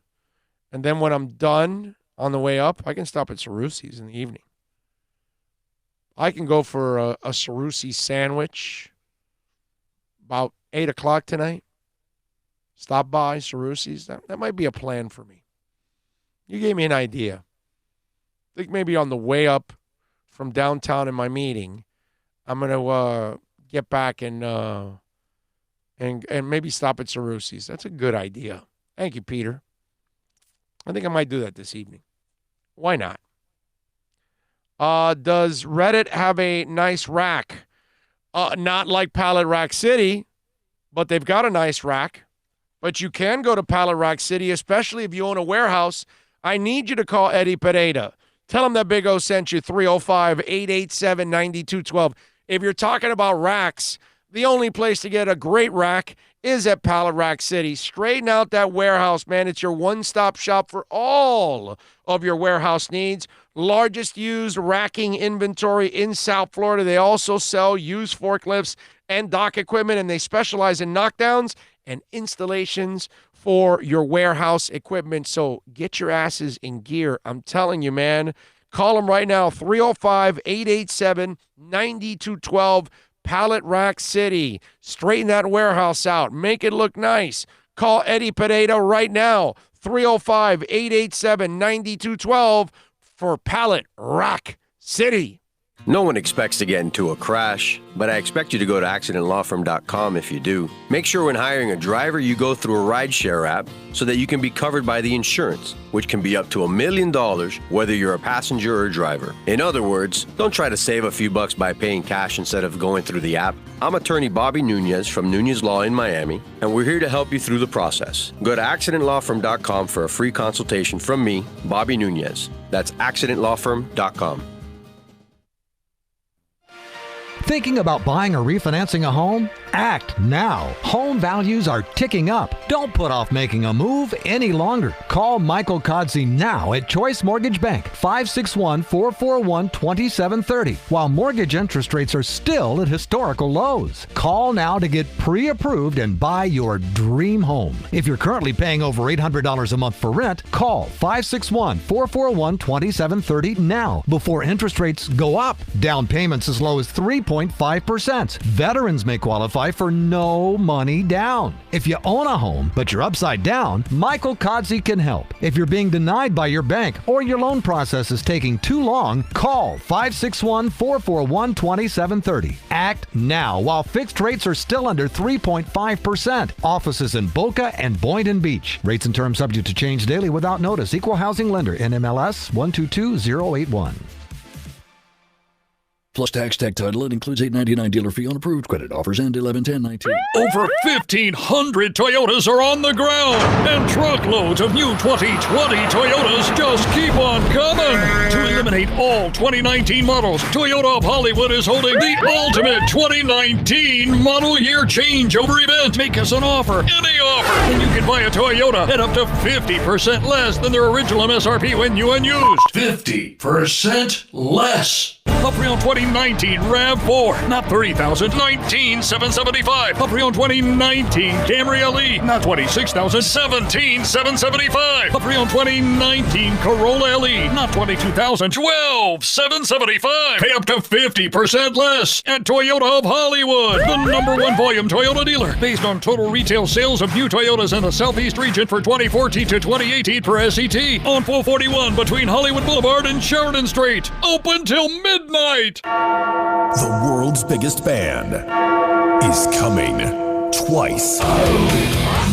Metallica.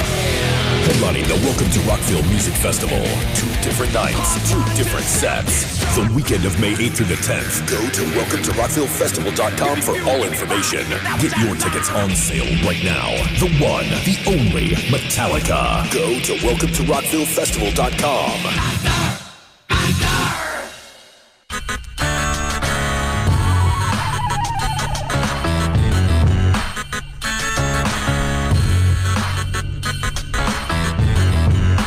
This is the Big O Show. This is the Big O Show. This is the Big O Show.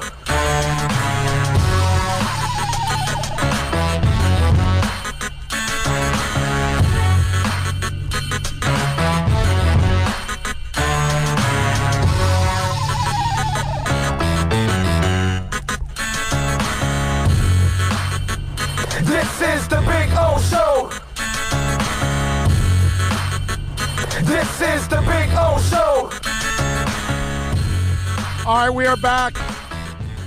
We take you, of course, till, I don't know, about 3 o'clock or something like that, I think. We'll go. Greg Bedard will join us at 2:30 from the Boston Sports Journal. We'll have a little fun with him. We'll talk all things Patriotas, the Patriots with him. The New England Patriots. Yes, we will talk to him. TJ Houshmandzadeh says previously has detailed the Bengals' past cheapness. I saw this article on Pro Football Talk. It's kind of funny. Says we recently pieced together various breadcrumbs, putting to Joe Burrow, potentially hoping the Bengals won't draft him, past comments from other people who are working with Burrow before the draft. An 18 former Bengals receiver, TJ Houshmandzadeh, explained to Colin Cowherd the various ways in which Bengals owner Mike Brown has been extremely careful with his money.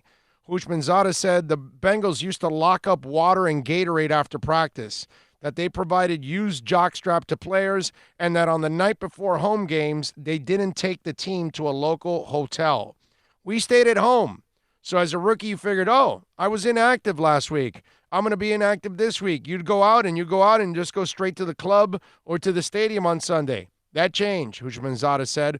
When Marvin Lewis became the head coach, Mike Brown continues to own the team, and he continues to understand the connection between minimizing expenses and maximizing profits. Houshmandzadeh has said publicly that he and others who know how the Bengals do business won't be saying bad things about the Bengals to Burrow, but with Houshmandzadeh already saying negative things publicly, he doesn't need to say anything privately to Burrow. Actually, nothing Houshmandzadeh says should matter much. Former Bengals franchise quarterback Carson Palmer, the #1 overall pick, already said it all. He believes, based on his time with the team and others with other teams, that the Bengals aren't trying to win a Super Bowl. If that's what Palmer believes, how can anyone who has spent years with the Bengals disagree? Indeed, the 2 weeks since Palmer said what he said, not a single current former Bengal player has come forward to say that Palmer is wrong, which serves only to strengthen the perception that Palmer knows what he's talking about. Now, let me ask you something. What the hell do I need Carson Palmer to tell me that? Seriously, I don't need Carson Palmer to tell me that. If you need Carson Palmer to tell you that, I feel bad for you. Don't you just see it? Isn't it like plain and obvious that they're never trying? I mean, it's not. It's like we posted a while back. Hey, Joe, enjoy your wins. That's the last time you're winning. That's it. It's over. Joe, enjoy the taste of that cigar, because you will never have another victory cigar again, my brother. You may have a cigar. You know, you can go have yourself a Perdomo. It'll be great. Enjoy yourself in Espinosa, a Padron. All right? I mean, there's a lot of great cigars in this world. Drew Estates. Go enjoy a T52. Great cigar. You want to enjoy a Monte Cristo number 2? Go ahead. But none of them will be Victory cigars. Your Victory cigar, you had it. It's over. And if Joe Burrow needs to be told this, I feel bad for him. If his dad needs to be told this, I feel bad for both of them. If any of you out there need to be told that the Bengals aren't trying to win a title, wow. I have a bridge for you in the Keys for sale. You interested? You want it? Come on, I got that bridge for you, baby. Let's go. Come on. Oh, man. Yeah, you need to tell me that he's not trying. It's Mike Brown, bro. Mike Brown. I saw this article. They wrote an article about the 5 worst owners in the NBA. And, you know, speaking of bad owners, since we're talking about Mike Brown is definitely one of the worst owners in all of pro sports. He might be the worst owner in pro sports. But you look at the 5 worst head coaches in the NBA. All right, let's go over the list. Number 5, Vivek Ranadive, the owner of the Kings. All right. Number 4, Glenn Taylor of the Wolves. He is a terrible owner. Robert Sarver is number 3 from the Phoenix Suns. Another crappy-ass owner. Number 2, they didn't pick one person. They just said the Buss family. Because, again, you know, the brothers were a disaster. Then the daughter takes over from the brothers. She's also a disaster. And I know that they got LeBron and they got AD there, but that doesn't really make them a great franchise or anything. Those guys went there. Well, LeBron went there because he wanted to go there and he thought he would control things. And then he got AD to go there. That's about it. But it's not because they have great ownership or great leadership. So the Buss family is pretty good at number 2.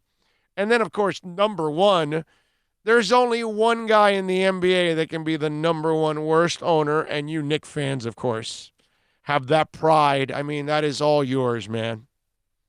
I mean, you own that.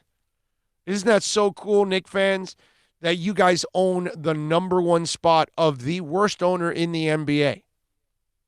The question is, who's worse, James Dolan or Mike Brown? That's a good one, right? Because we could go Marge Schott because she, you know, the late Marge Schott was a racist. Obviously, we can go Donald Sterling, who's a racist, disgusting human being. Is that piece of crap still alive?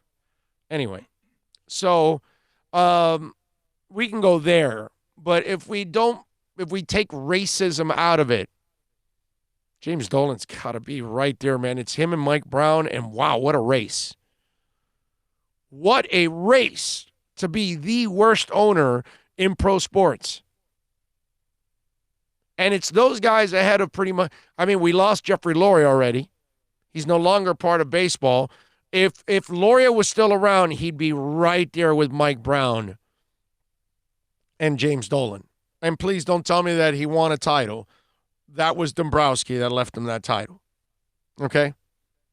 Almost any owner that would have taken over pretty much would have won that title with the guys that they left him coming up from the minors, thanks to what could be the best general manager in the last 50 years in the history of baseball, and Dave Dombrowski. Thing that's funny, if you think about the terminology, ownership, you own, Loria really didn't own. He was subsidized alone by Major League. He didn't have full ownership. They subsidized him. Yeah, I get you. Makes sense. How do you trust that this guy doesn't have the money to buy the team? But here, go fill out of all the contracts, do it all everything, cover the cost. How are you going to do that? Yeah, I'm with you. Let's see. One guy says, straight up, I'll take it. Give Trubisky a shot and see how he fares, but could be the same guys. Some guy's saying that. Josh Hout says, I'd rather waste 5 more years on Rosen than 1 on Trubisky. I'm with you, dude. I'm with you. Whoever would want, you got to be just smoking some serious stuff that you want Mitch Trubisky as your quarterback. That right there is just crazy. Speaking of ridiculous quarterbacks, did you see that Johnny Manziel was tweeting out during the XFL weekend? And so he takes a shot at the XFL, right? And he says, comeback SZN, still alive if y'all ain't know, just not playing for another league that's going to fold on you midway through the season. First of all, Johnny, you weren't good enough for the other leagues, not just the NFL. So I doubt the XFL was looking for you. If anything, it was just to bring you on board, to bring a little extra hype and attention, but not because you actually provided any substance, my man. Okay? You're a party boy. You're not really a guy that was dedicated and going to be a professional. In fact, the word professional and Manziel is as oxymoron as it gets. Then he tweets out, if I never pick up a ball again, it's all love. I was the most lit, most relatable college football player to ever do it. Did things my way, made it further than I ever could have imagined. The game gave me life, and I'll be forever grateful. Well, you made it as far as you did because the Cleveland Browns are a bunch of idiots and they took you. Let's be honest now. We're talking about the Browns. But, I mean, if you want to be satisfied with that, that's what rich boys do that don't accomplish anything without the help of daddy. Okay? That's how they react. Anybody that had some scruples, anybody that actually had pride would feel like a failure with what you did. Because you won the Heisman, you were taken in the first round, and you lived up to none of it. So I'm not sure how you want to look at it, but you're considered what they call a bust, my brother. You're a joke. You're a disgrace. And you're pathetic also because apparently you hit women too. I'm not sure what was so lit about what you did. Okay? Because I remember when you had your workout in pads with music blaring, I said, ass clown. I didn't call it cool. Nothing about Johnny was cool. It's just the way it is. I'm pretty consistent. When I see Drew Lock acting like a rapper on the sidelines and not really, acting like a stinking professional and a leader of a football team, I'm kind of consistent with that. Has nothing to do with your height, your draft, state, first round, 8th round, 47th round. Doesn't have to do anything with your color, your height, your nationality, whatever, your sexual orientation. I don't give a rat's ass about any of that. I measure you by what you are. And, dude, you were a bust. But if you want to think that you were the most lit and relatable college player to ever do it, go ahead, man. Go ahead. Believe it or not, we probably related more to Tim Tebow than we did with you. Okay? Because Tim Tebow was a guy that you could like, a guy that you could root for. It's hard to root for the guy that constantly acts like an ass clown. Okay? And this is why Tim Tebow has gotten 8 billion breaks. Because when you're the lovable guy, they want to give you chances, man. When you're likable, when you're respectable, when you work hard, when you're dedicated, people feel, okay, well, that's half the battle. Let me give him a chance. But when you don't work hard, you're not relatable because you're not committed. And this is why you get, pushed out. What an ass clown. Just again, rich boys, silver spooners, man. Silver Spooners, I laugh at the Silver Spooners, man, because they don't have to work hard. And there's no pressure on them. Right? They're not like us. They don't have those bills waiting for them at the end of the month that if you're not, you're under a bridge somewhere down the line. The Silver Spooners never have to worry about that. They can hang out at Joe's Stone Crab every day and relax. They don't have to really work for a living. It's really nice.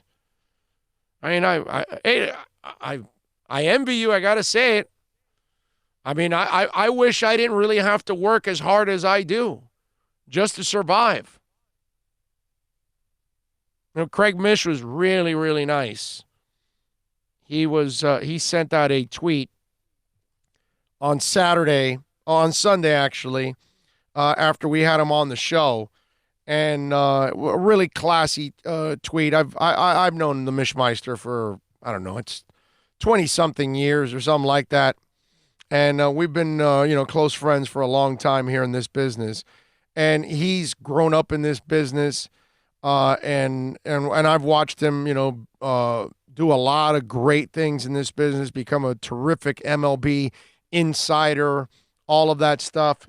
And he reached out, and posted. Let me see if I can get this tweet for you that he put out.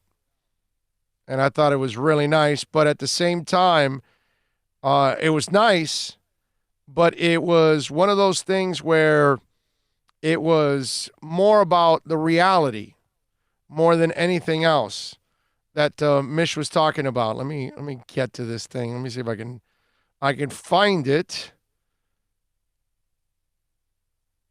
Let's see. Oh man. Where are you at, Mishmeister, here? We get a lot of tweets, man. It's hard to keep up with them all. Damn it. Where is that tweet? I can't find it. So many have come in.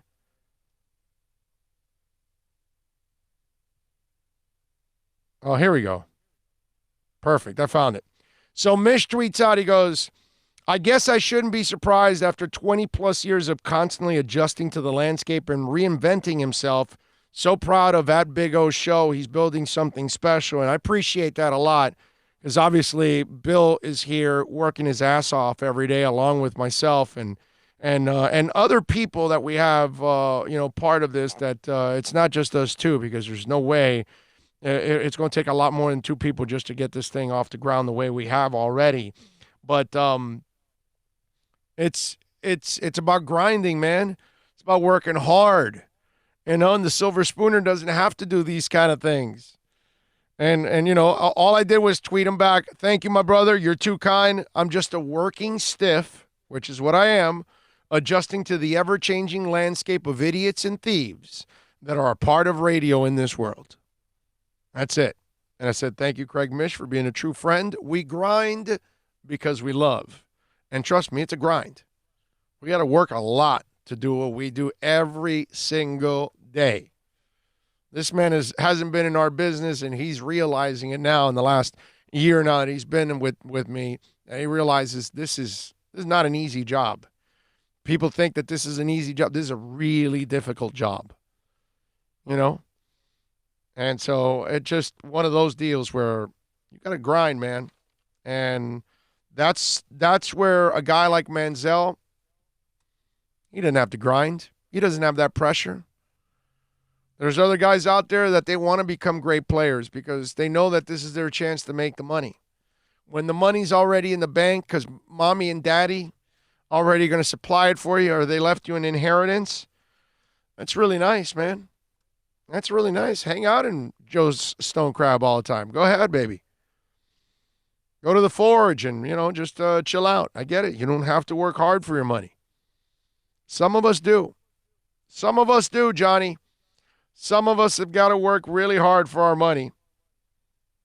Big O, let me know if you want a gambling segment. I gave my picks of the week pro handicapper for 24 years. I can share your channel as well.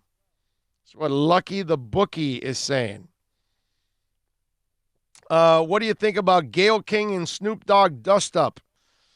Well, for those of you that don't know, Gayle brought up the Kobe rape case. And hey, listen, she's not the first one that when Kobe passed away, they brought it up. Hey, listen, it's the same thing as me saying Bobby Knight was honored over the weekend. And he had some of his former players and Isaiah Thomas next to him and all of that. That doesn't take away from the fact that Bobby Knight was a first-class a-hole. Okay? Hey, let's be honest now. Can we be honest here? I like being honest. All right? For those of you that are old enough, that you, bless you, that you lived the Bobby Knight era, okay? And you're watching the old geezer on the court with his purple nose, all right? Tell me you did not think of who is taking care of that man at this point in time, because whoever it is, they deserve 10 gold medals because he must be a royal pain in the ass to take care of. I'm sorry, are we supposed to forget that this guy was a first-class jerk? Worse than Al Pacino in Sin of a Woman, right? I mean, come on, man. Yeah, worse. Definitely worse. So the Kobe thing, I understand people bringing up the rape case. And people are going to look at Kobe. Now, see, my problem with the rape case has always been the same thing that happened with Mike Tyson in Indiana. Okay? I don't know what happened that night. I don't know. I don't know if there was any kind of forcible act on their side, or was it somebody that was, going after money. I don't know. I can never, ever say for sure that woman did not have bad intentions, just like I can't say for sure that Kobe had bad. I just don't know. To me, when we have a man and a woman dealing with each other in a bedroom at 1 a.m., I don't know what to think, man. I don't know what to think. They caught Desiree and Mike Tyson making out in the limo downstairs, and then they went upstairs to the room, and then, whatever. I don't know. And then the crime happened, apparently.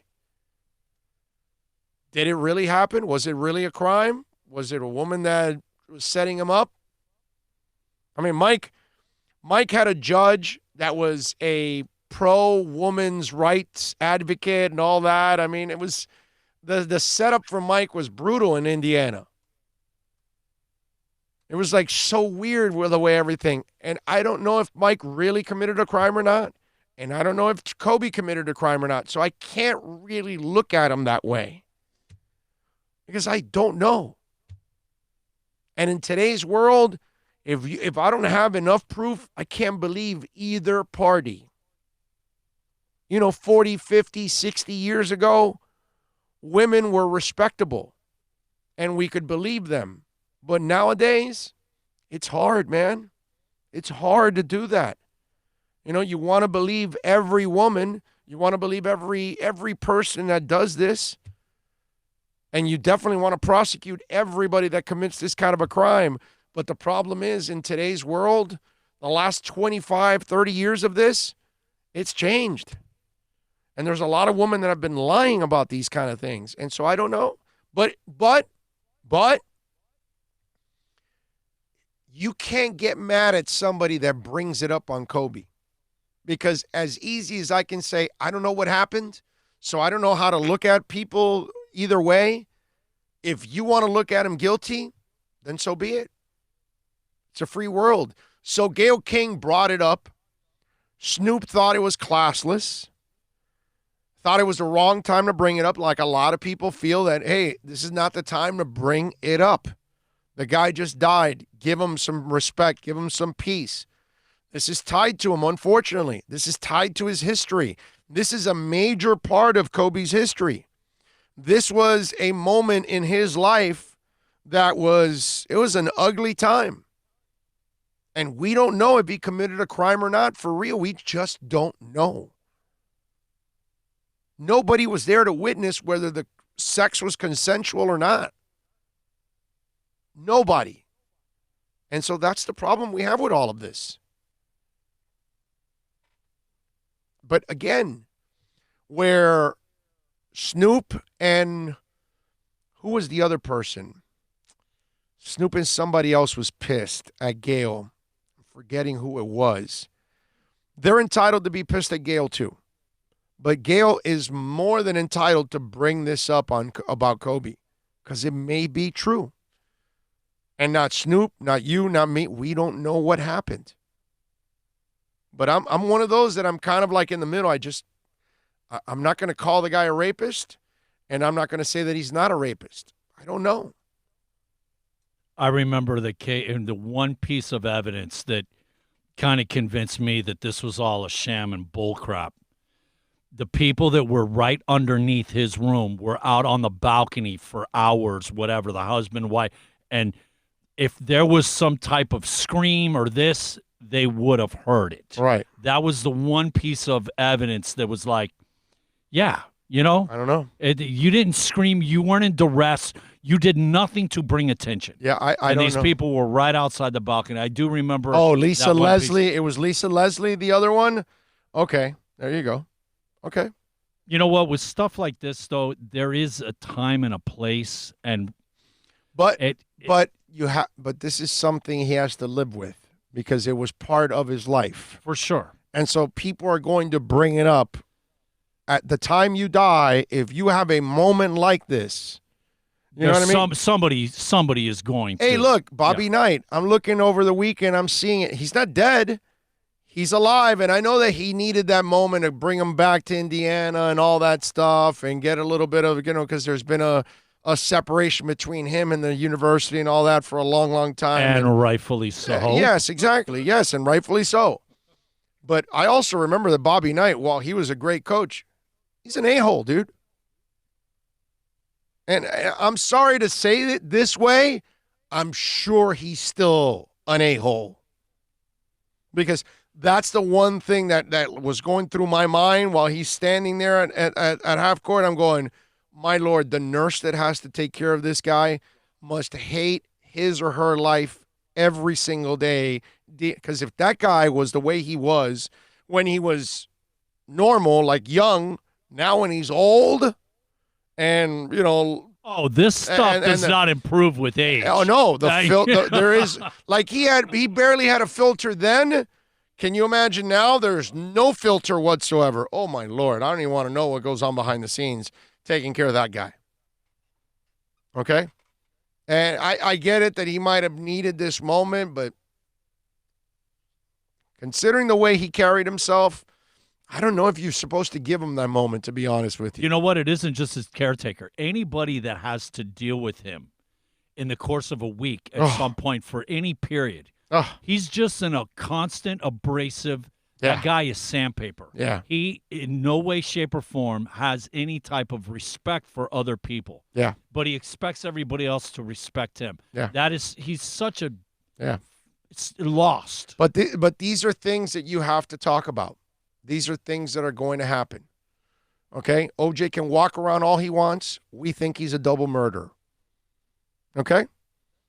And the Kobe situation, there's going to be a lot of people that think he got away with rape. And there's going to be a lot of people that are going to say, hey, man, I'm not going to look at him that way. I don't know what happened. There's not enough evidence at all. So how am I supposed to feel about this? And that's the way I feel about it. I can't call somebody a rapist when I don't know if it happened or not. I need proof, man. I need real proof in all of this. Okay? It's just, so I understand why Snoop is pissed, and I understand why Gayle brings it up. That's all. This weekend, we were at Marlins Park. There's a reason why Derek Jeter is Derek Jeter. because he never put himself in those positions. There's a reason why Russell Wilson is Russell Wilson. There's a reason why Tim Tebow is Tim Tebow and Cal Ripken, and I can go on and on and on and on and on and on and talk about the guys that just know how to handle things the right way. And they do. Michael Jordan was a party animal. Did not put himself in that position. Okay? Now, he might have gotten in a little trouble with gambling, but he wasn't beating women. He wasn't sexually assaulting anybody. He didn't put himself in a position for a gold digger to take advantage of him. Either way, whatever, whether it's the woman taking advantage or obviously what's happened many times over, the man taking advantage, he never did. Never put himself in that position. Kobe did. Kobe screwed up. And that's just the way you got to look at it. But I don't know if a crime was committed there. I'm not sure yet. And, oh, by the way, we never will be. There's no video. There's no proof. One way or the other. We have a he said, she said. And what we have, by the way, here's the other thing. Kobe was never involved in any kind of incident like that. That was the only one. So I don't know what to believe. Did he lose it that night? Or was he, set up? I don't know. And that's why, again, I understand everybody. I understand people that think he's guilty, people that want to bring it up. I understand people that don't want to bring it up and want to respect the moment and his family. I understand it all. But unfortunately, this is the stuff that you have to live with. When you commit these kind of infractions, they stay with you forever. And if you didn't commit the infraction, but you were tied to it, hell, we had to have a 30 for 30 now, again, for the Atlanta bomber in the Olympics, so the one guy could be cleared because it wasn't him. But yet, for a long time, everybody was convinced that guy was the terrorist, and he wasn't. And yet, he will still live with it for the rest of his life. That's the way it is. All right, we got a couple hours down. We got 2 more to go. Let's take a quick break. We'll come back on the other side. Let me tell you about Toyota of Hollywood. We'll be out there on Thursday broadcasting live.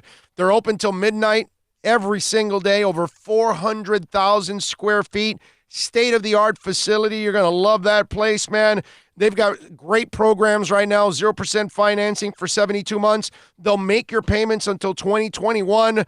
Look, whether it's Steve Ostrov, Herbie, any of the guys out there, Eddie, all the great people out there, make sure you tell them that Big O sent you. If you're going to buy a Toyota, there's only one place to go to, and that's at 1841 North State Road 7. That is Toyota of Hollywood.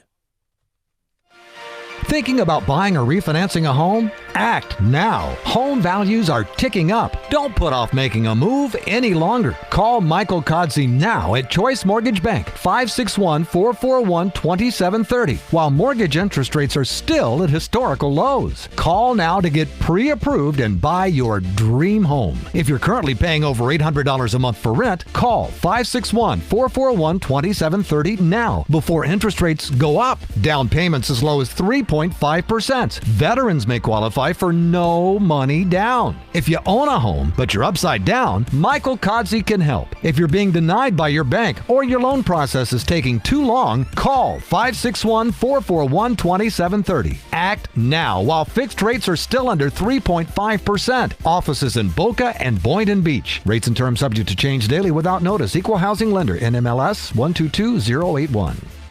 No one expects to get into a crash, but I expect you to go to accidentlawfirm.com if you do. Make sure when hiring a driver, you go through a rideshare app so that you can be covered by the insurance, which can be up to $1 million whether you're a passenger or a driver. In other words, don't try to save a few bucks by paying cash instead of going through the app. I'm attorney Bobby Nunez from Nunez Law in Miami, and we're here to help you through the process. Go to accidentlawfirm.com for a free consultation from me, Bobby Nunez. That's accidentlawfirm.com. America's safest and best-selling compact luxury SUV is at Acura of Pembroke Pines, and this is how we do it. RDX, $339 a month at Acura of Pembroke Pines, the #1 volume Acura dealer. The world's biggest band is coming twice. Metallica. Headlining the Welcome to Rockville Music Festival. 2 different nights, 2 different sets. The weekend of May 8th through the 10th. Go to welcometo-rockvillefestival.com for all information. Get your tickets on sale right now. The one, the only Metallica. Go to welcometo-rockvillefestival.com.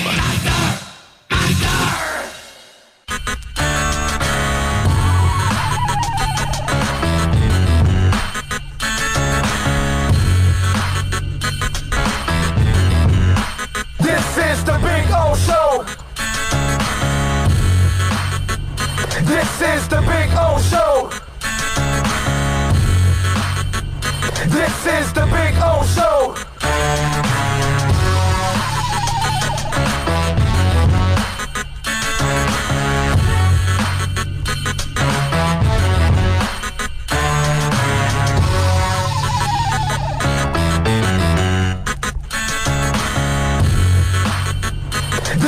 Big O Show. This is the Big O Show. This is the Big O Show. This is the Big O Show.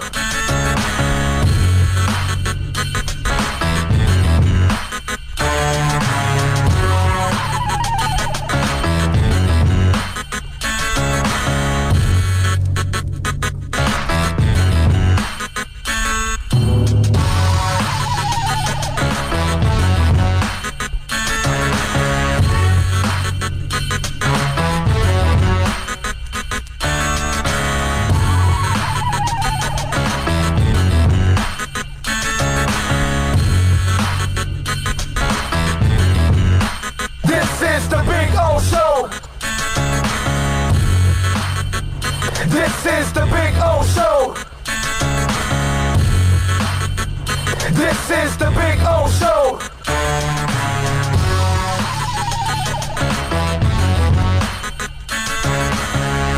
All right, welcome back.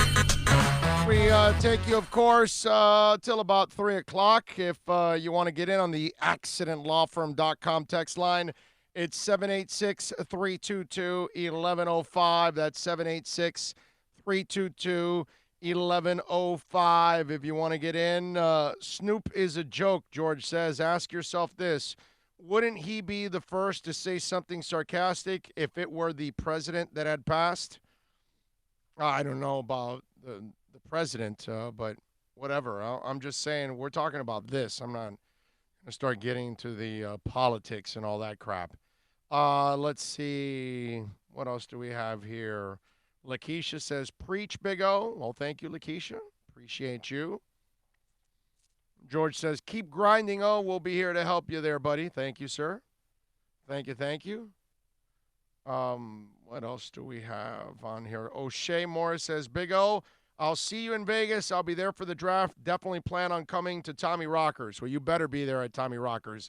O'Shea, got to hang out there with you, man. Appreciate all of you out there. I hope you're all making it out to Vegas to be out there with us for the event. We're gonna have a lot of fun in Vegas, man. I mean, hell, I'm gonna have a lot of fun already because we had already seen Pearl Jam a couple of days before we even get to Vegas. So that's going to be awesome in itself. I can't believe that I'm going to go see Pearl Jam twice in Oakland. That's going to be so awesome. It's going to be a lot of fun. I haven't hung out in San Francisco in a long, long time. That's going to be fun, man. You never been to San Francisco, right? Oh, dude. No North Cal for me. Yeah, well, now and I know the place, so that's cool. Well, I would hope so. You lived there for a while. Not long, only 6 months, but I got to know the place. So definitely we'll get to, go through San Francisco, go to a little Sausalito. I'm even going to go by Tiburon just to go by where I lived. I just want to see where I lived again, just to go check it out in Tiburon.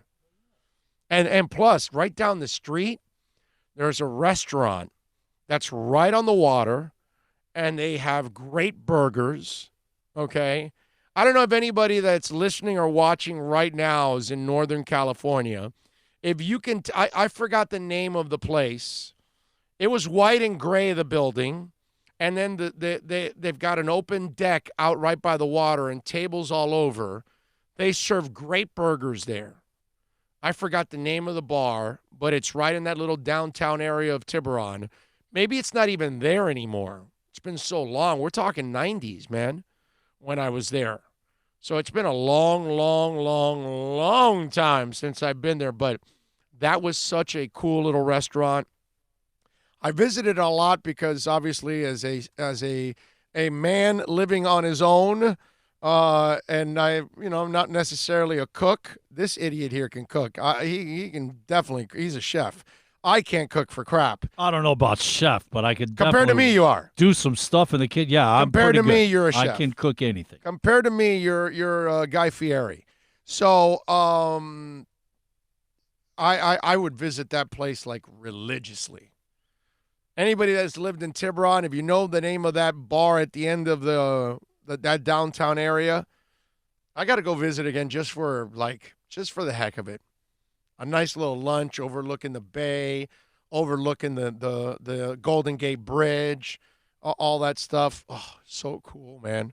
I remember when I would get out in the mornings to go to the studio in San Francisco, and Sausalito is the island that's right after. When you come out of San Francisco and you cross the Golden Gate Bridge, the first island is Sausalito. The second island is Tiburon. That's the one I lived in. And so you get out of Tiburon, you get on the highway, and you go through to San Francisco. And one of the coolest things that you'll ever see in your life, okay, morning drive, coming through the Golden Gate, you don't see the water.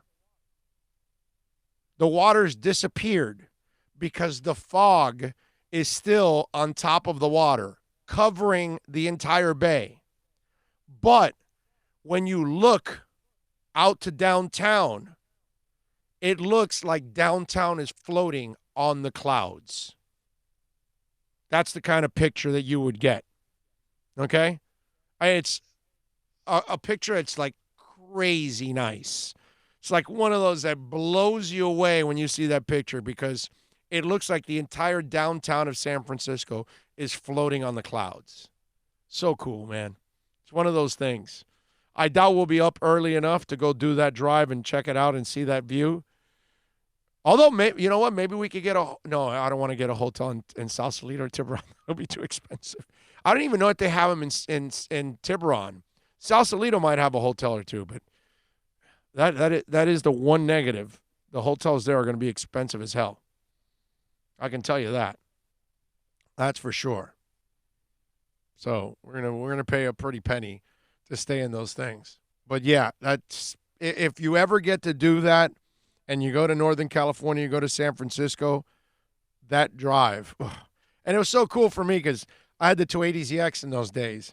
So I would wake up in the morning, I'd take off my tops because I wanted to go through the Golden Gate Bridge always without the tops, and then just be able to look out and all that. It was just so awesome, man. It is a beautiful place to live. I will say that.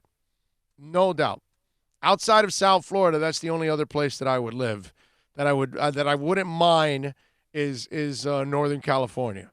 Southern California, I like visiting and hanging out, but I don't know about living. Northern California, that's a place you want to live.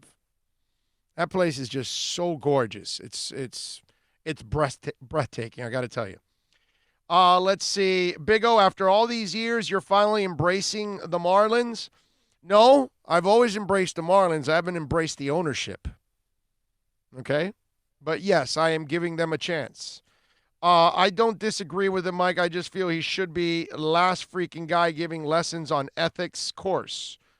Who's he talking about there? Who are you talking about there, George? Big If I had O. to venture a guess, I would say Snoop Dogg, maybe. Oh, yeah. That's true. Yeah, that would make a lot of sense. Peter says, what time do you start? Usually, Peter, 11 a.m. But sometimes we do start at 10. I could start at 9. That's the thing. You know what you do? You subscribe to YouTube, and you'll get a thing right away that'll tell you that we're live. And you'll know right away when we're live. So just subscribe to YouTube, and you should be able to get the notification. That's what it's called.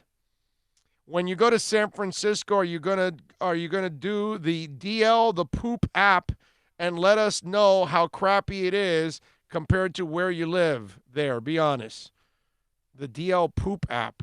What is, Dominique, what are you talking about, bro? What is the DL, the poop app? Are you like making me say something funny?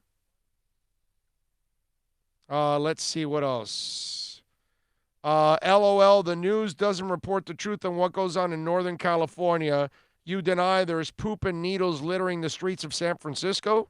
There is? I'd have to go check out. San Francisco was super clean when I was there.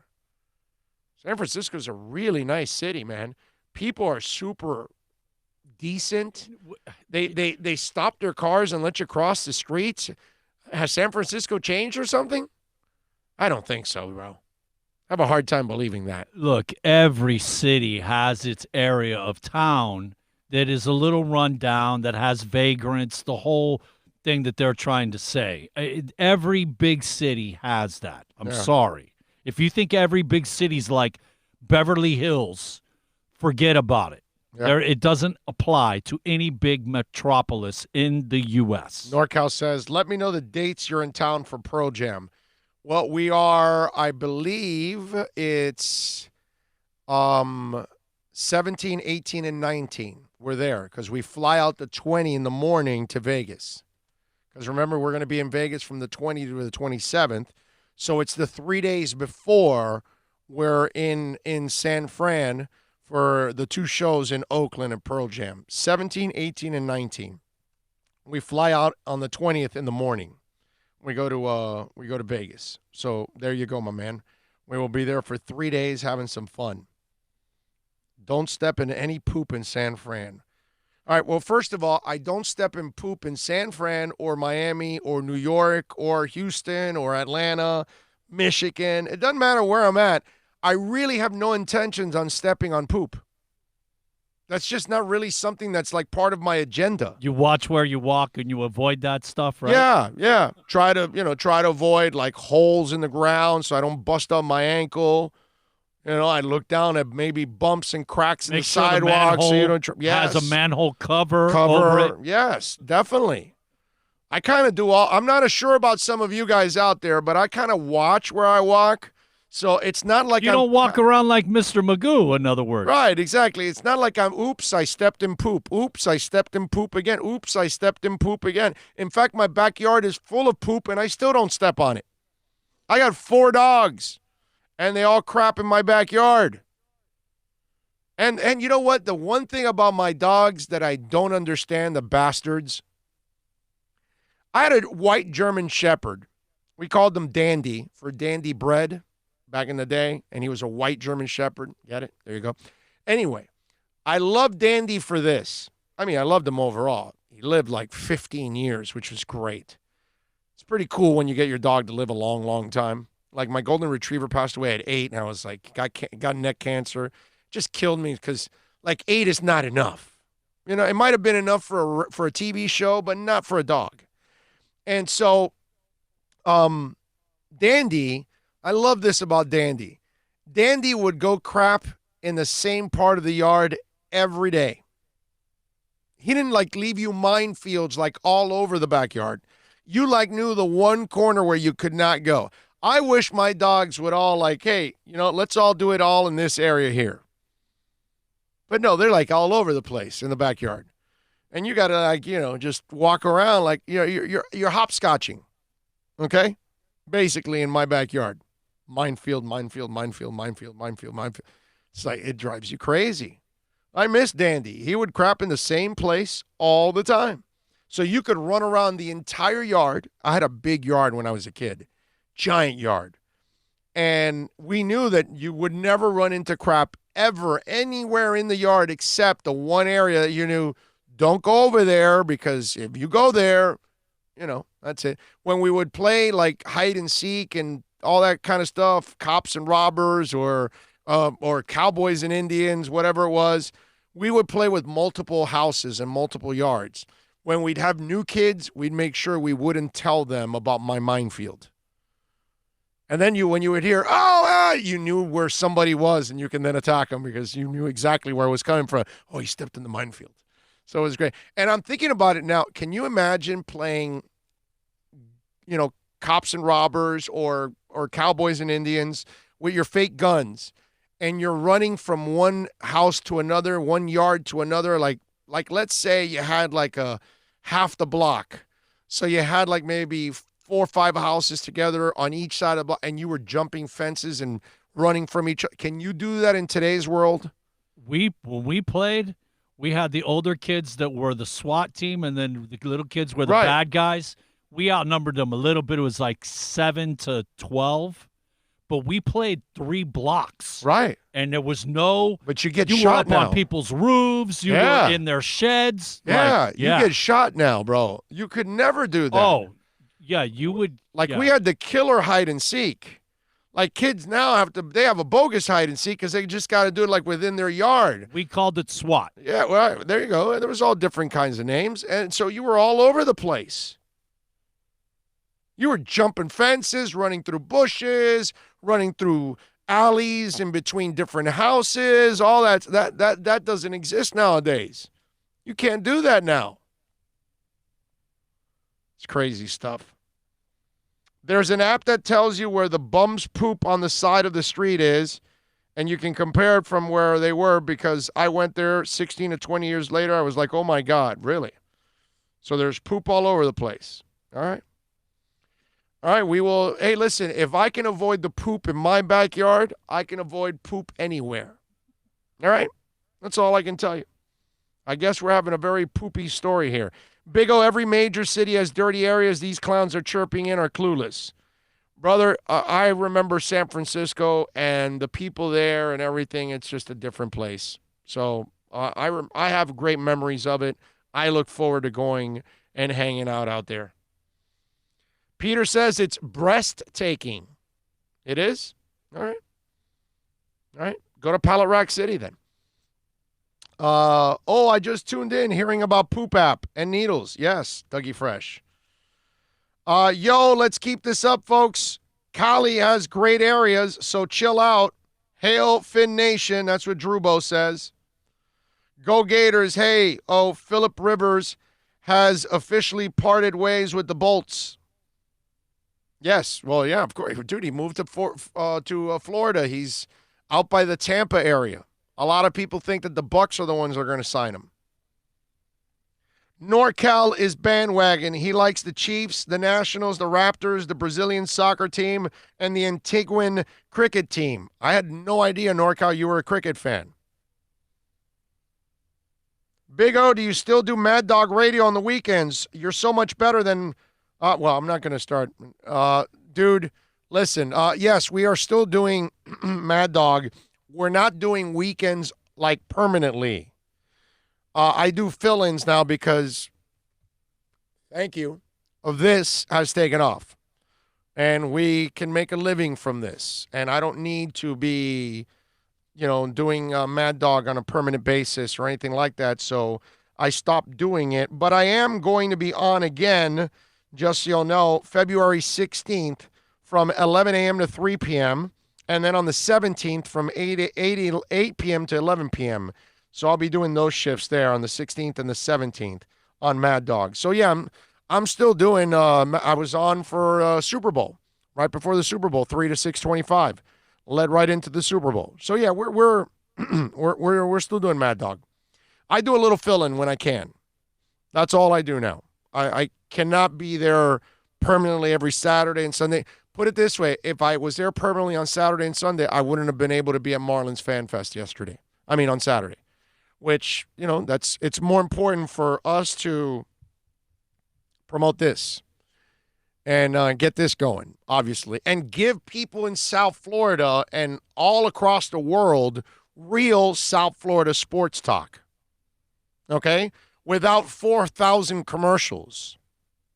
Oh, and politics and fluff, which, of course, they've got to go by it because if not, they'll get fired. You know what I mean? So, yeah, I don't need I never broadcast scared as it is. It's just we got to the point that we had wussy ownership and leadership, and they obviously don't want real radio. That's why they don't take your phone calls. That's why they barely even read your texts. They tell you to send in texts, but do they read them like I do? Do they answer your questions and all that stuff? No, they don't. It's the level of phoniness in real radio, and people fall for it. It's amazing. Hey, let's do an 9-minute segment so then we can have a 7 or 8 minute break. It's crazy. It really is. But hey, what what I love is that everything that they're doing empowers us, because all they're doing is screwing up radio more and more. Less people are listening to radio. That's why radio is dying. Because think about it. You go home and you're watching Netflix and Amazon Prime and YouTube and all that. Then your music is on iTunes and Pandora and all these on-demand things. Your talk radio is becoming also an on-demand thing. Everybody's picking the people they like to hear, and then they get no nonsense. I mean, the first hour I spoke for 57 straight minutes. Where the hell do you get that, man? Only in a format like this. You're not going to get it on radio. For them to do 57 minutes of talk like I did in the first hour, my first hour, 57 minutes, they would have to go into hour number 3 to give you 57 minutes of talk. Because in 2 hours, they won't even give you 57 minutes of talk. Think about that. And you guys have caught up because that's what this world is now. You don't have time to sit there through a 9-minute break. You don't need traffic reports. You have Waze. You don't need your what's it called? Your updates, your sports updates. You have it all there on your cell phone. You don't need any of it. And they still give it to you. Why? Because they have to run a commercial for it. We're not going to bore you with a bunch of updates. What's going on? What? You already know. If there's a breaking story, I'll tell you while I'm talking. And that's it. There's no reason to slow you down, and there's no reason to play 7-8 minute commercial breaks in every break. That's crazy. And we get it. And yeah, we have our commercials. They're short commercials, obviously, because we need to make a living. And obviously, very important that you guys also support our sponsors, because that's the only way this thing's going to survive on a long-term basis, and you're going to get the kind of sports talk that you're not going to get anywhere else. So, yeah, that's kind of the part of the cycle, folks. So, yes, we need your help, obviously, by providing that support that we desperately need every single day here on the show. Tomorrow, I get to I take these off, my Invisaligns, and I go to the next level of now. First 6 weeks, I had the Invisaligns on every 2 weeks. Now it goes to every week. I change, and so the teeth are moving, man. It's really amazing how it moves. And you've noticed, I talk and talk and talk, and it does not get in my way. All right. I may need a sip or two here because, the throat gets dry, but it has nothing to do with my Invisaligns. So for those of you that were thinking, well, man, if I get these Invisaligns, will they get in the way of me talking or eating? No, not at all. You won't notice that you have them on.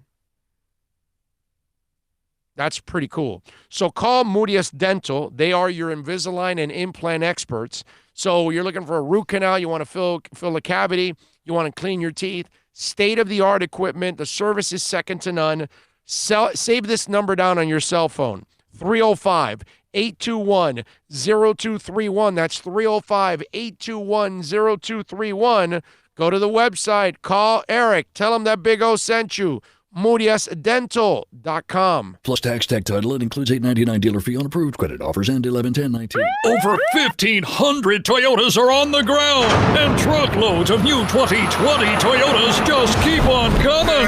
To eliminate all 2019 models, Toyota of Hollywood is holding the ultimate 2019 model year changeover event. Make us an offer, any offer, and you can buy a Toyota at up to 50% less than their original MSRP when new and used. 50% less. A pre-owned 2019 RAV4, not $30,000, $19,775. A pre-owned 2019 Camry LE, not $26,000, $17,775. A pre-owned 2019 Corolla LE, not $22,000, $12,775. Pay up to 50% less at Toyota of Hollywood, the #1 volume Toyota dealer, based on total retail sales of new Toyotas in the Southeast region for 2014 to 2018 per SET, on 441 between Hollywood Boulevard and Sheridan Street. Open till midnight. Thinking about buying or refinancing a home? Act now. Home values are ticking up. Don't put off making a move any longer. Call Michael Kodsey now at Choice Mortgage Bank, 561-441-2730, while mortgage interest rates are still at historical lows. Call now to get pre-approved and buy your dream home. If you're currently paying over $800 a month for rent, call 561-441-2730 now before interest rates go up. Down payments as low as 3.5%. Veterans may qualify for no money down. If you own a home, but you're upside down, Michael Kodsey can help. If you're being denied by your bank or your loan process is taking too long, call 561-441-2730. Act now while fixed rates are still under 3.5%. Offices in Boca and Boynton Beach. Rates and terms subject to change daily without notice. Equal housing lender. NMLS 122081. No one expects to get into a crash, but I expect you to go to accidentlawfirm.com if you do. Make sure when hiring a driver, you go through a rideshare app so that you can be covered by the insurance, which can be up to $1 million whether you're a passenger or a driver. In other words, don't try to save a few bucks by paying cash instead of going through the app. I'm attorney Bobby Nunez from Nunez Law in Miami, and we're here to help you through the process. Go to accidentlawfirm.com for a free consultation from me, Bobby Nunez. That's accidentlawfirm.com. America's safest and best-selling compact luxury SUV is at Acura of Pembroke Pines, and this is how we do it. RDX, $339 a month at Acura of Pembroke Pines, the #1 volume Acura dealer. The world's biggest band is coming twice. Metallica.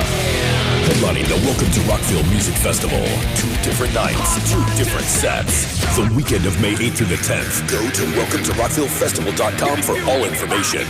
Get your tickets on sale right now. The one, the only Metallica. Go to welcometorocktillefestival.com.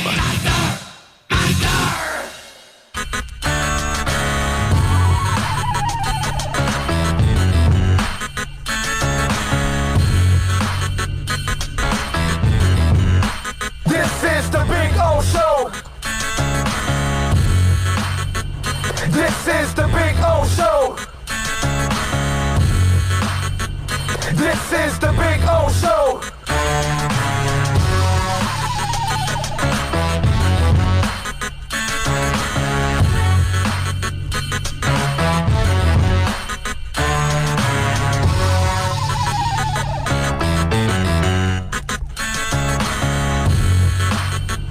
This is the Big O Show. This is the Big O Show. We are back.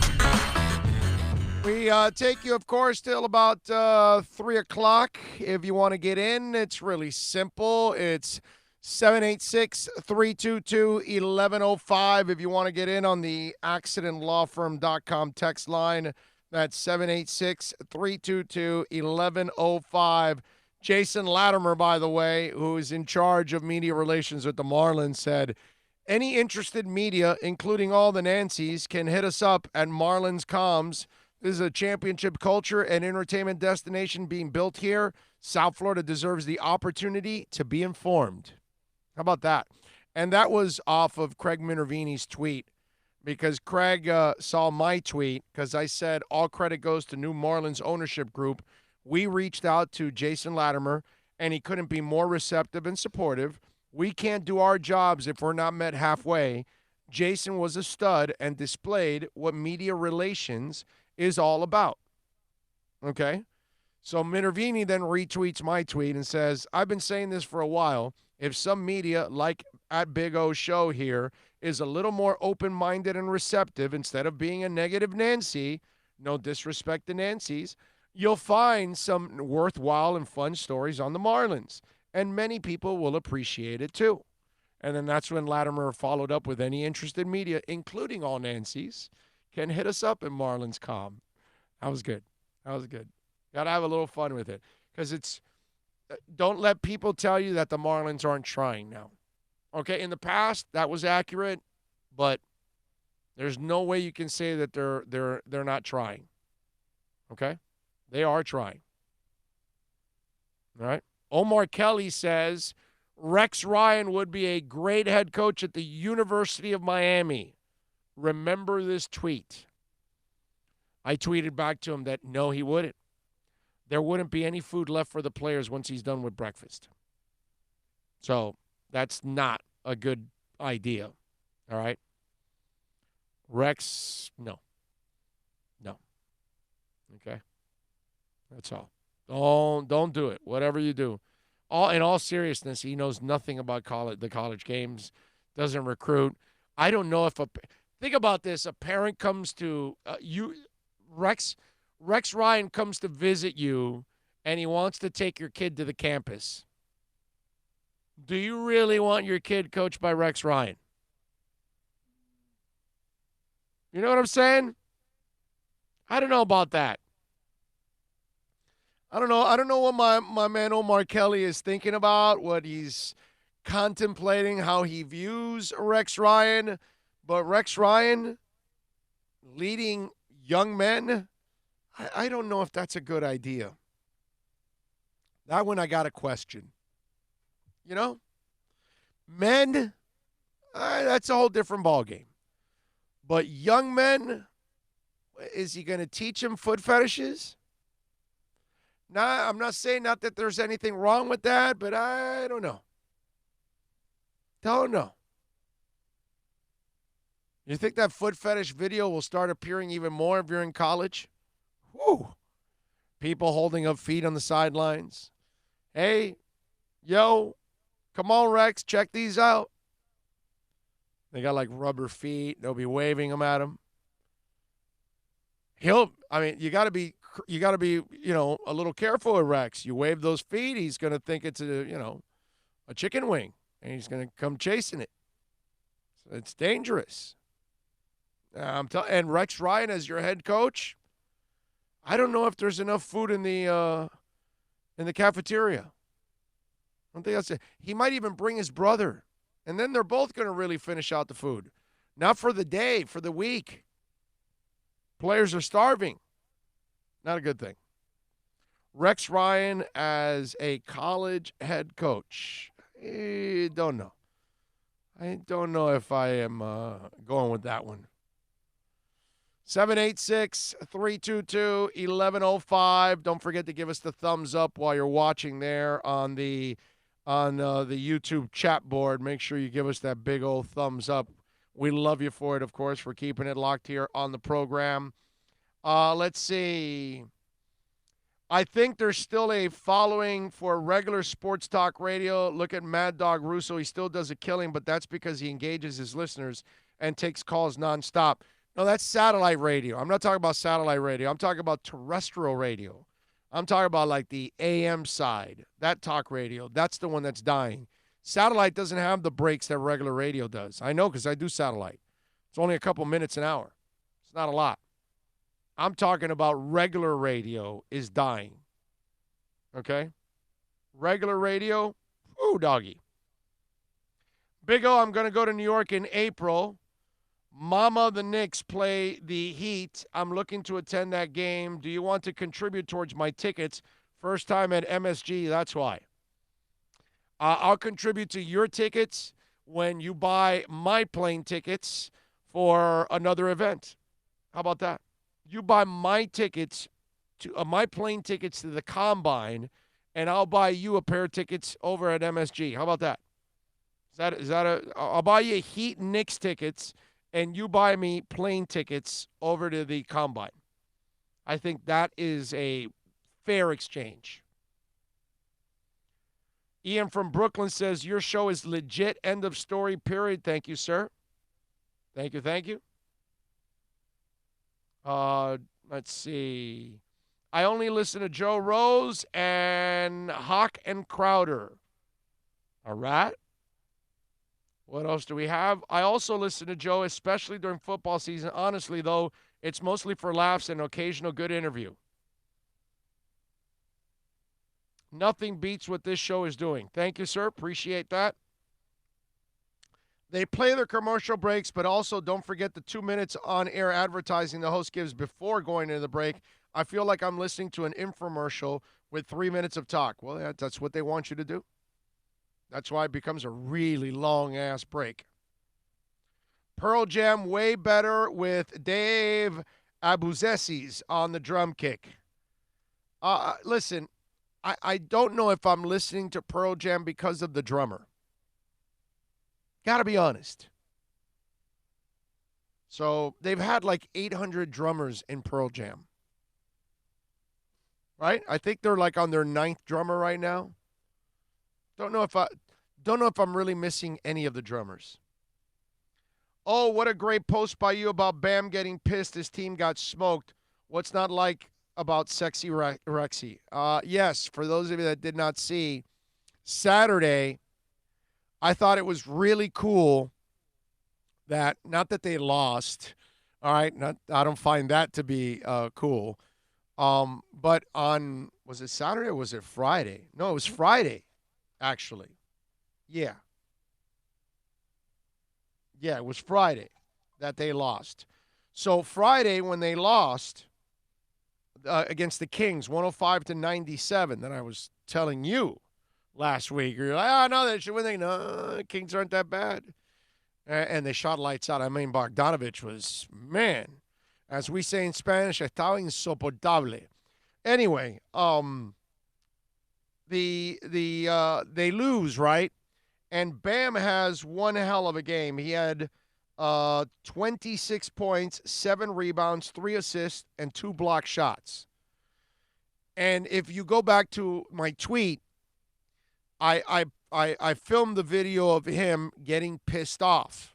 At the end of the game, the announcers are bragging about the game that Bam had in the loss. Meanwhile, Bam is livid, dude. He's pissed. Game's over, and they lost. He doesn't care about his stats. I think he shot 12 of 16, I think it was. Let me see what it was. Right, 12 of 16 for those 26 points. Do you know how efficient that is, that you missed 4 shots? I mean, that's awesome. You shot 75% from the field. 12 of 16. I can do a little math. Not a lot, but I can do a little bit. And the guy's livid. He's throwing his towel. I don't know if he's F-bombing or whatever, but he's pissed. And I saw that and I go, I love this. Because Whiteside would be looking at his box score to brag about his blocks in a loss. Oh, but we had the block show going. We had 4 blocks. We played great. But Whiteside, you lost. Yeah, I know, but we played great. You know, Whiteside, his priorities are always screwed up, like a lot of players that are about themselves. And that's what Bam is not. He's not about himself. He doesn't want to brag about his 26 points on 12 of 16 shooting. He wants a win. He saw that he lost against the Sacramento Kings, and he was pissed. I love that. That's the kind of player I want on my basketball team. That's the kind of player that Pat Riley wants on this team. Somebody tweeted out when they saw that, they said, I don't know who it is, but much love to you, whoever put it, said he reminds me of Zoe. And that's exactly, and remember, he does talk to Zoe a lot. And that's exactly it. Zoe hated to lose, man. Oh, dude. And let me tell you something. You learned this right away when you would walk into the locker room. If they lost and you asked Zoe to talk about his excellent game, his 28 points, 14 rebounds, 3 block shots, he would look at you and say, man, that doesn't mean anything to me. We lost. And he meant that. Like, I want to say he meant that S. Like, I really want to say it right now, and I can. But I'm just telling you, he meant that S. It wasn't a show. It wasn't like when you walked away, he grabbed the box score after to admire it. No. No. If they lost the game by 1 or they lost the game by 25 and he had 45 points in that loss, Zoe doesn't want you to talk about his game. He'll let you ask about his game in a win. Those were the rules. Like, you knew right away if you were covering Zoe long enough, don't go asking him about his individual accomplishments if they didn't win. Because he didn't want to hear about it. He didn't want to know about it. It was really difficult to deal with Zoe at times after losses. Zoe was a pain in the ass after losses. As great a dude as he is, one day, and it was against the Pistons. I even remember the team. I'm a beat writer and beat reporter in those days. And so I got to know the players pretty well. So I would go in, I would go in before the game and I would talk to a player about post-game. And I would say, hey, listen, everything goes well. Can I get you after the game? And, you know, I need you for Sporting News Radio. I need you for whatever it was, ABC, UPI, whoever I was stringing for in those days. Because what you would do is, you know, I would make extra money by, I would cover the game for QAM. I was the beat guy. But then I would also cover the game for different outlets. ABC, UPI, ESPN radio, whatever it was that was on, all kinds of, back in those days, there were a lot of outlets. This was a long time ago. This is before digital took over and all that stuff. And so they would pay you a certain amount of money for, you know, the updates throughout the game, the sound after the game. And if you could get an interview, I remember I used to make $50 for an interview. So if I could get a player on my cell phone, I'd call in and I'd say, yeah, I've got Tim Hardaway, I've got Alonzo Moore, I've got Dan Marley, I've got, whatever, Mashburn, you name it. And I would put those players on. I would make $50 off that interview, right? So I go to Zoe, and I'd done this several times with him, where, hey, Zoe, after the game, if you don't mind, I need to get you for Sporting News Radio, or whatever it was. I forgot who it was exactly, but it was the Pistons game that I remember. And he had never done this to me. And one of the reasons, like, I didn't walk in there and they were playing Michael Jordan, and I would ask him before the game because I kind of knew what the result of that game was going to be. At that moment, the Pistons weren't a great team, so I expected the Heat to beat them. They lose to the Pistons that night. So I walk in, and I go, hey, Zoe, let's do I got to do the interview with Sporting. He goes, nah, man, I'm not doing it. So, like, he screwed me right there at that moment. I couldn't make the money at that moment, and I had to, try to scramble and ask another player. And I did get another player. But, obviously nobody's Zoe on that team in those days. You know what I'm saying? So whoever you were going to get outside of Timmy, it was going to be, down the line, they're going to say, hey, I thought you told us you had Zoe. And normally. You get Mashburn. Yeah, exactly. And you normally end up with, the player that I normally would tell him, hey, yeah, I've got it set up. I've got Timmy after the game. That kind of stuff. And that's how Zoe was. Zoe was really difficult to deal with, man, after losses. He would answer your questions and all that. His patience was a little thinner, during the losses than it was during the wins. He got better towards the end of he got better after the kidney. After he faced a life and death consequence, he was a little easier to deal with. He was more humbled, that kind of stuff, I got to admit. But he wasn't a bad dude ever, okay? But you could tell that losing, it was just something he didn't want to deal with, man. He hated it. He really hated it. And it actually affected him like it does a lot of fans that care. Right. Exactly. You care. You care. And that's what you saw in Bam Friday night. He didn't care about his stats, man. He cared about losing. He cared that they lost that game. He cared. He felt that in fact, after the game, Jax approached him, and all Bam could talk about is, I think he had 4 or 5 turnovers in that game. I had too many stupid turnovers. I got to take care of he didn't talk about, no, I shot well. I did well in the game. No. All he could point at is the stuff he didn't do in the game. Again, so Alonzo Mourning. It's just one of those things that you got to admire, man. Pretty cool. Let's see, what else do we have? Ty says, only listen to you, Big O, and where's my wrench next to my name? Poop, needles, and foot fetishes. Wow. Yeah, we're all over it, man. We're all over it. JD Nails says, what do you think about Barry Jackson's new article, The Guy Keeps It Real? I would imagine Alonzo Mourning and Jason Taylor were both difficult to interview after losses. Actually, Jason and Zach were awesome. You know that? They were awesome. That I got to say. That they were very, very, very cool.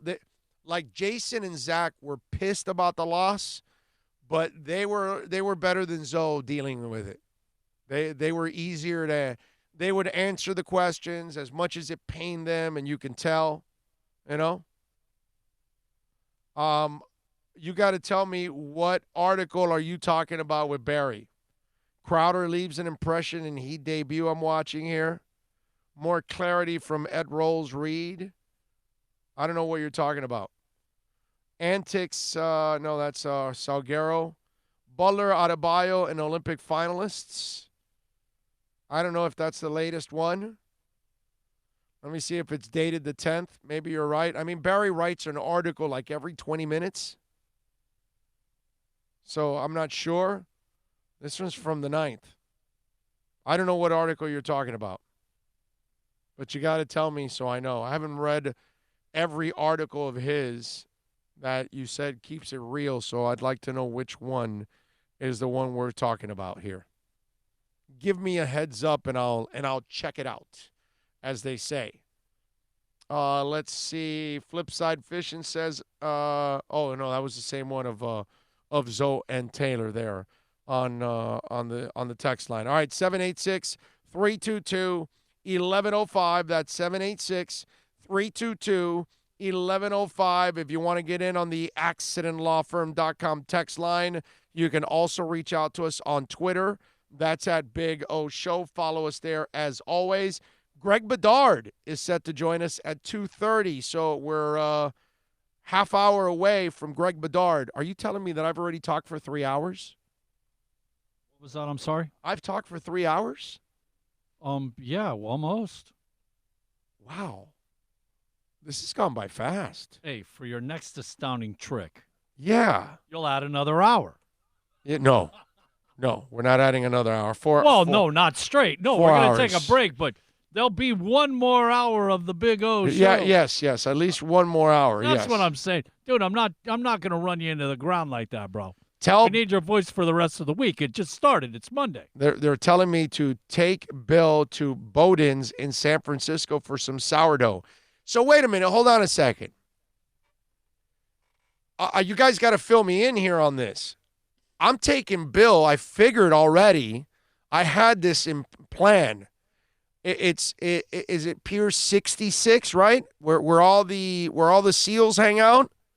The sourdough bread in the conch chowder soup, because they serve you a sourdough bread that's a bowl, and then the conch chowder is inside.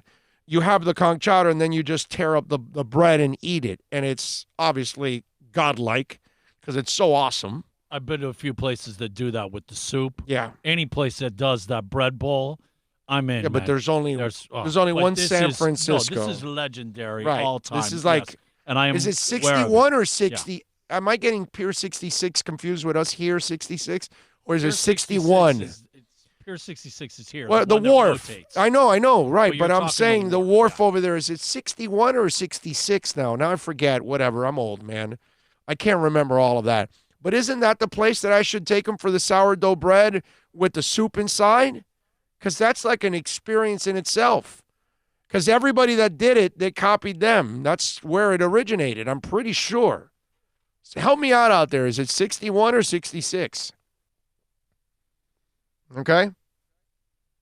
I don't know what do you got here. And when Tinder for social media is good also. Okay, why are you sending me that? And then what else do we have? I like it. All right, there we go. You guys are being smart asses and everything. Throwing the Tinder around too, huh? I think it's 60. Now I think it's 61. Now I'm thinking that I got the 66 confused with hours here. I think that's what it is. So for those of you out there, what is that Fisherman's Wharf in San Francisco? But I figured that's where I would take them. Dougie Fresh says it's 39. Wow, I'm way off. I think it is Pier 39. It is 39? Google's saying. The wharf in San Francisco is Pier 39? All right, well, I know where it's at least. I know how to get there. So I'll take you to the damn wharf so you can hang out. So it is, I got to save. It says the 10 best San Francisco piers and boardwalks. Right, okay. So obviously, there's multiple. Oh, yeah. But the one with the seals is which one? Is it 39? Is he right? Is that the one with the restaurant right under it?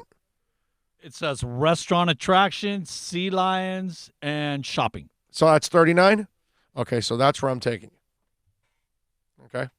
It's like you have to do that. Well, I got to think that you like have if I to take you run to and San chase Francisco and jump on a trolley car, right? Well, yeah. Do that. Yeah. At least once. You could do run that. and chase and jump on. Yeah, and have a bowl of San Francisco rice-a-roni or whatever, yeah. There you go. But I know that if you go to San Francisco and somebody says, oh, I know you went to have the sourdough bowl, and you go, no, and then that's my fault. Do a little Carl Malden and young Streets Michael of San Douglas, the Francisco. street, going over the hills, maybe rent a car and get all the insurance on I've got the line, a Quinn Martin production. There you go. That's it. So there you go. Yeah, we'll do that. We'll definitely race through the streets of San Francisco. We'll go up hills. We'll go about 100 miles an hour, so we go flying, that kind of stuff. Yeah, we'll do that. Why not? Those hills, man, those streets will trip you. I'll give you a story. So I'm moving from Miami to San Francisco. I'm driving. This is the first time I go to San Francisco. Never been to San Francisco, okay? So well, actually, that's not true. I did go for a short moment for my honeymoon, but that's about it. So I go to live there, right? But this is the one thing I didn't do, all right? I was in a 24-foot U-Haul driving from Miami to San Francisco. I had a flatbed that was, obviously latched to the 24-foot truck, and it had my 280ZX on top of the flatbed, okay? I pull into San Francisco, and I'm going up those mountainous hills and down those.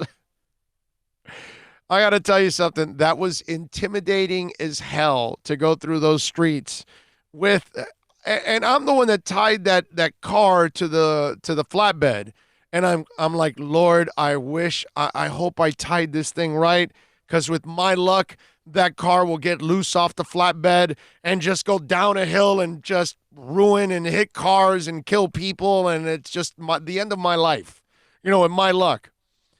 And the first hour that I'm there in that city driving through, I hit something with the side mirror of the truck. I don't know what I hit, but I broke the side mirror of the truck. I kept going. I had no idea because I heard something, and I go, what the hell was that? And my buddy was sitting there, he goes, I don't know. And then later on, we figured out that it was a side mirror that it hit something, and I don't know what it hit, but the side mirror broke. Crunchity crunch. Yes. No idea. Still to this day, I have no idea what that side mirror hit. It's like a sound that I heard. I was like, all right, I didn't hear anybody scream. I'm just going to keep going. Fine. I know I didn't hit a human being because a side mirror is high up in a truck. That unless Jaws is hanging around from 007 somewhere on the side of the road trying to cross, and I hit him in the head, because that's about the only person I could hit. You got to be a tall dude or woman for me to hit you with that side mirror. And I didn't learn about Jaws dying in the street of San Francisco because of a side mirror, so I know it's not me. Okay? So I can't be guilty of that. But that's about it. That's my crazy driving story through San Francisco's hills. Intimidating as hell in a truck, with a flatbed behind you and a car. That is just, wow. But I'll say this, I tied it right. That was good. That was all right. Fisherman's Wharf is amazing. You'll find boundless or bound lines. What is that there? I think it's Pier 39 where the seals are. Okay. There you go, 39. You all have bow lines. It's the bow of the boat. The bow lines. Oh, okay. Because it's Boudines.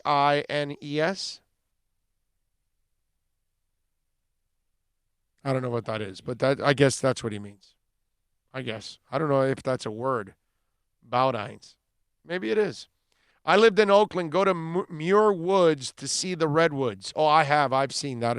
I should take his ass for that. No. We have to go see those dinosaur trees. Okay. There is no doubt. So you want to drive through the one that you could drive? Dinosaur trees, yes, sir. All right, there you go. I've seen like the oldest cypress blah out in the middle of the Everglades, 400 years old.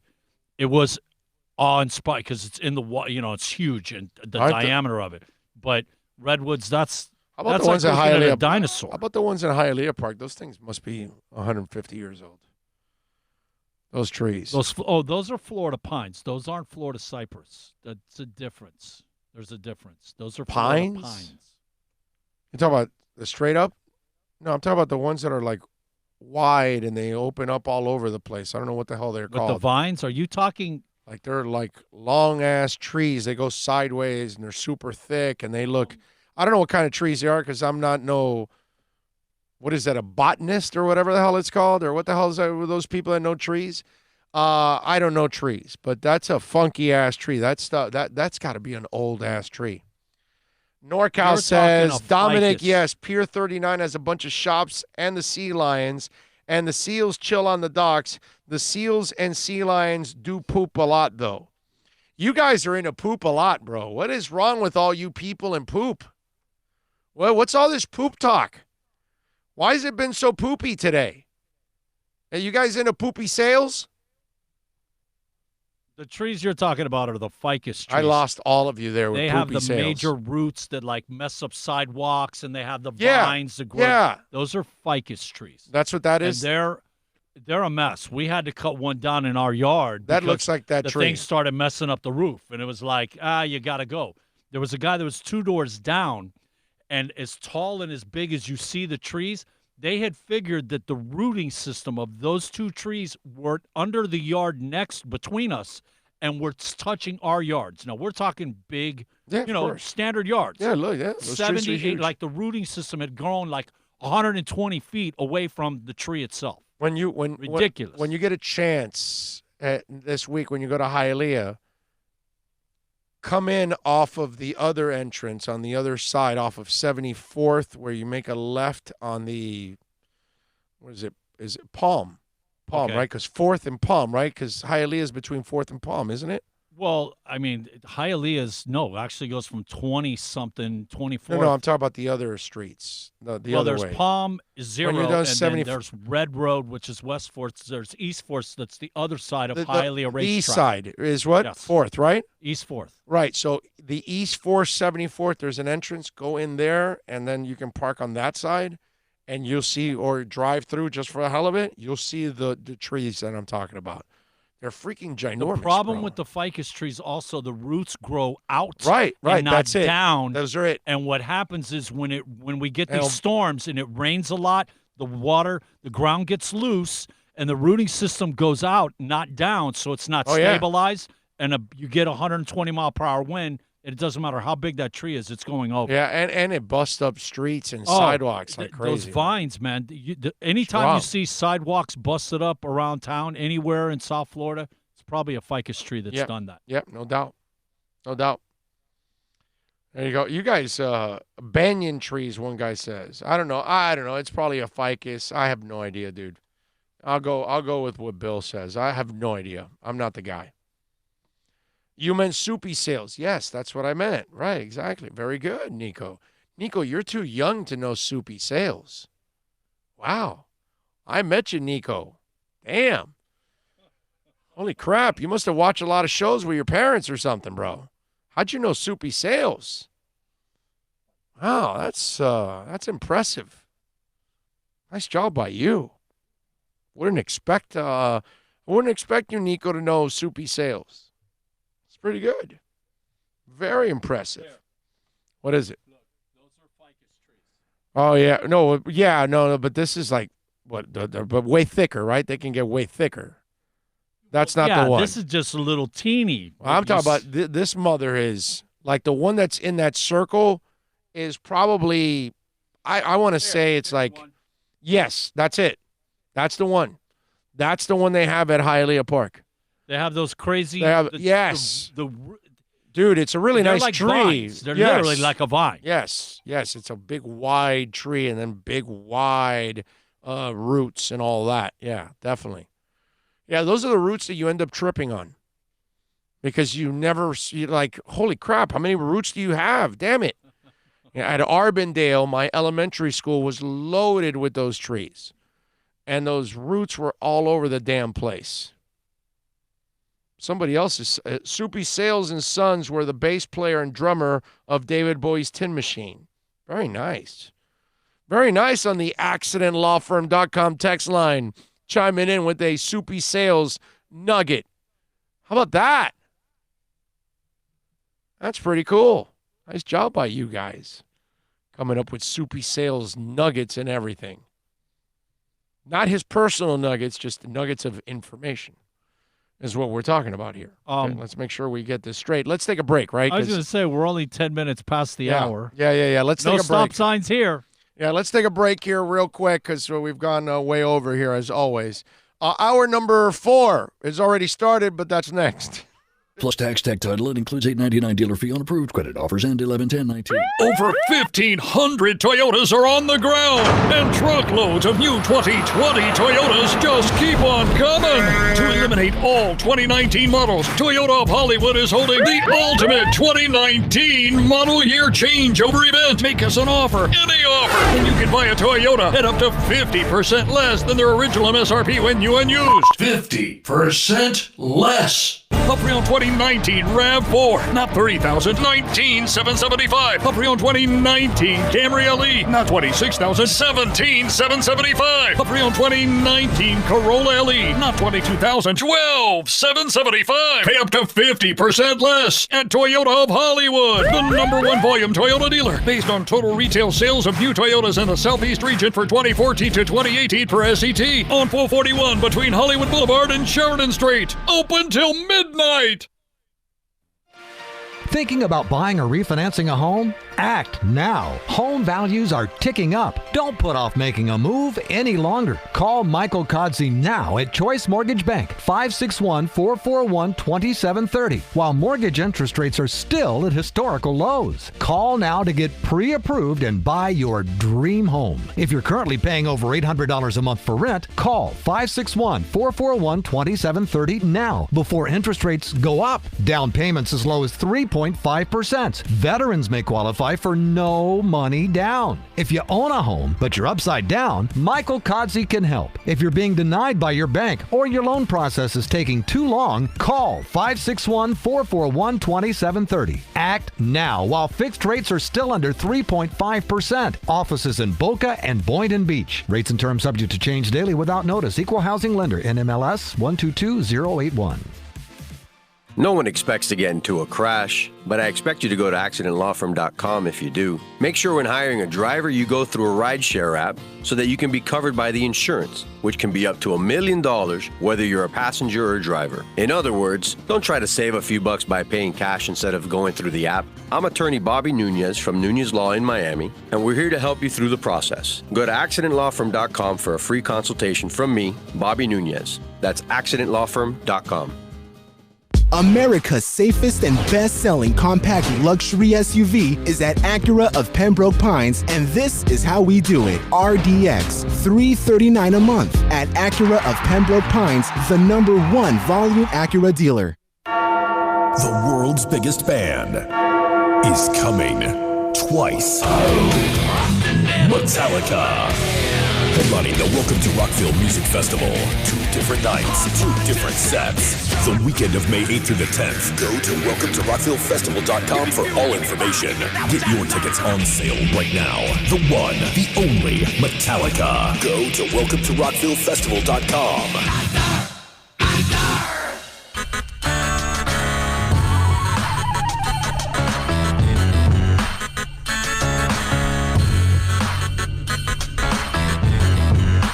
This is the Big O Show.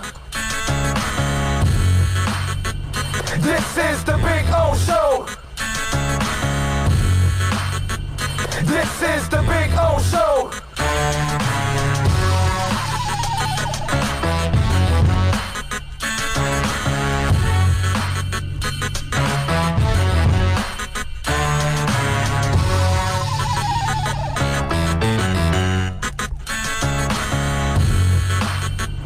This is the Big O Show. This is the Big O Show.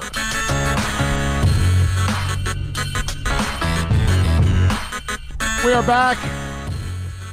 And listen, if you were expecting any Oscars talk, I can't give it to you. I'm sorry. I'd love to talk Oscars. I don't know if any of you really want to talk Oscars, but I have a problem with this. I don't go to movies.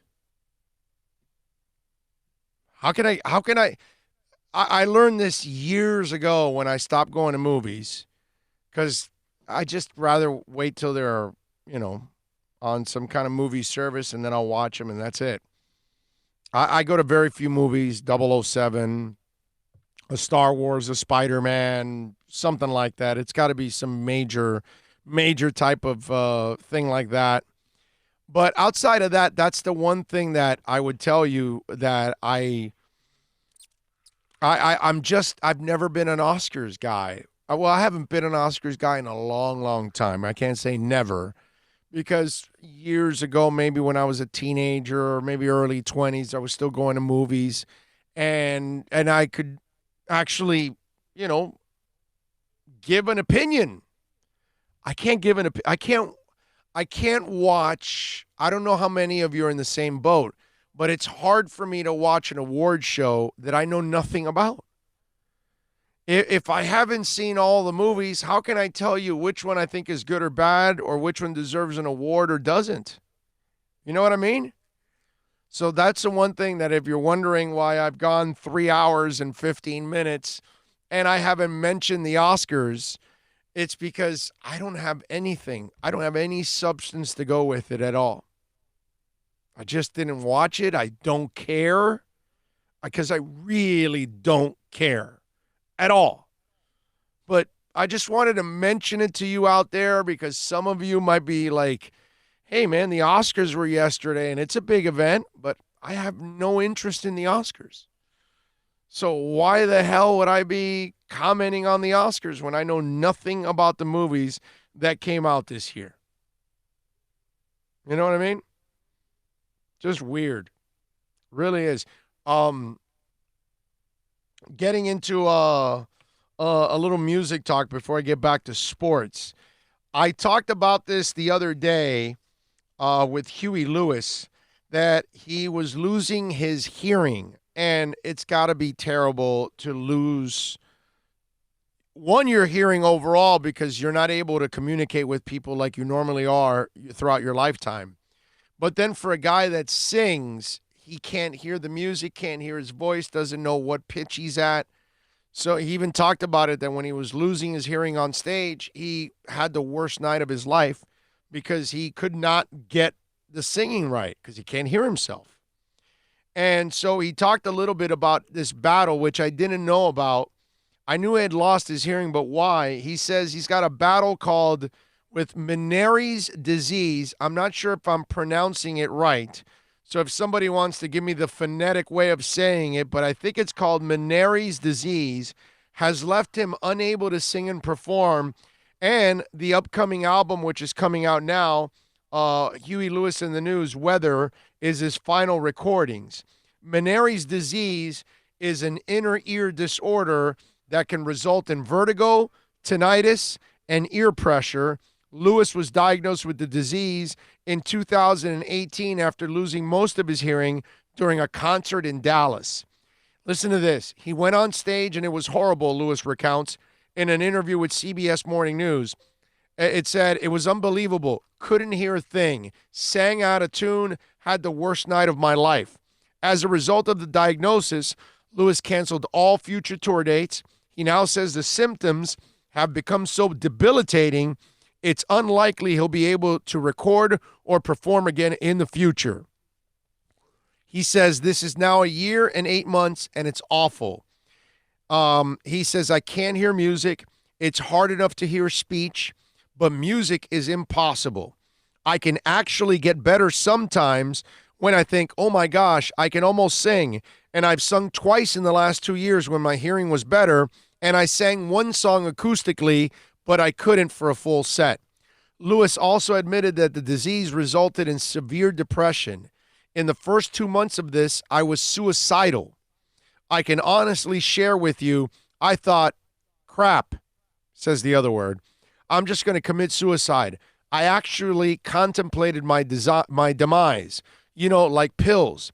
I figured pills was the easiest way to go. I mean, I would have. I don't know. Weather, which marks Huey Lewis and the News' first album in 18 years, is due out February 14th. And then the first song, While We're Young, was there. I listened to it, and it's all right. It's all right. I mean, it's compared to what you were so used to hearing from Huey Lewis back in the day, which was so good, their music in the day. Not what you would expect, but I tell you what, I feel terrible for him that he can't perform because you can't do what you love. I mean, a lot of us don't even enjoy that moment. You know, most people never work in a job that they love. And this guy was doing what he loves, and then it's taken away from you. And let me tell you, you hear about this, and wow, it's scary stuff, man. Prayers for Huey Lewis. I hope there's some kind of a miracle, and he's able to recapture his hearing again and able to perform. That would be absolutely phenomenal. And on the flip side, the other story that I was talking about last week, remember I told you where George Lynch and Don Dokken were going to tour with Dokken, and they would appear on the encores only. And I was like, I didn't know the Don Dokken thing was this bad. I did not catch this article. And I was telling you that I was like, but now I understood why. I didn't know Don was this bad. Don Dokken says he's doing much better after recent neck and spine surgery. He told Blabbermouth and the Classic Show a little over a month ago, he claimed that his hands were dead and completely atrophied. After the operation, which took place in early November, the 66-year-old rocker went on to say his hands were still paralyzed and that he needed to figure out what to do once he goes on tour with Dokken starting in March. Obviously, I can't dress myself, he explained. I can't get in my clothes. I can't feed myself. I really can't. So I'm trying to find someone to go on tour with me to basically babysit me. At least I can sing. My voice feels great. I just can't hold a microphone. I had no idea that what was going on with Don Dokken was this bad. So he follows up in an interview with that Classic Metal show, and while saying that his hands were dead and that performing at last month's Metal Hall of Fame event, which took place only 4 days after the aforementioned interview, this afternoon, which was a couple days ago, he had more positive news to come from it. He said earlier today, a series of interviews were put out on music news websites regarding Don's health and the use of his hands. Don had neck and spinal surgery in early November. There were some complications. Don's right arm and hand were partially paralyzed, as well as an overall weakness in his body. Since that interview in January, Don is doing much better, and his doctors do expect him to fully recover, but it will take time. So that's good news, at least, that they're expecting him to fully recover and gain some mobility again. He does continue to have difficulty holding items at this time.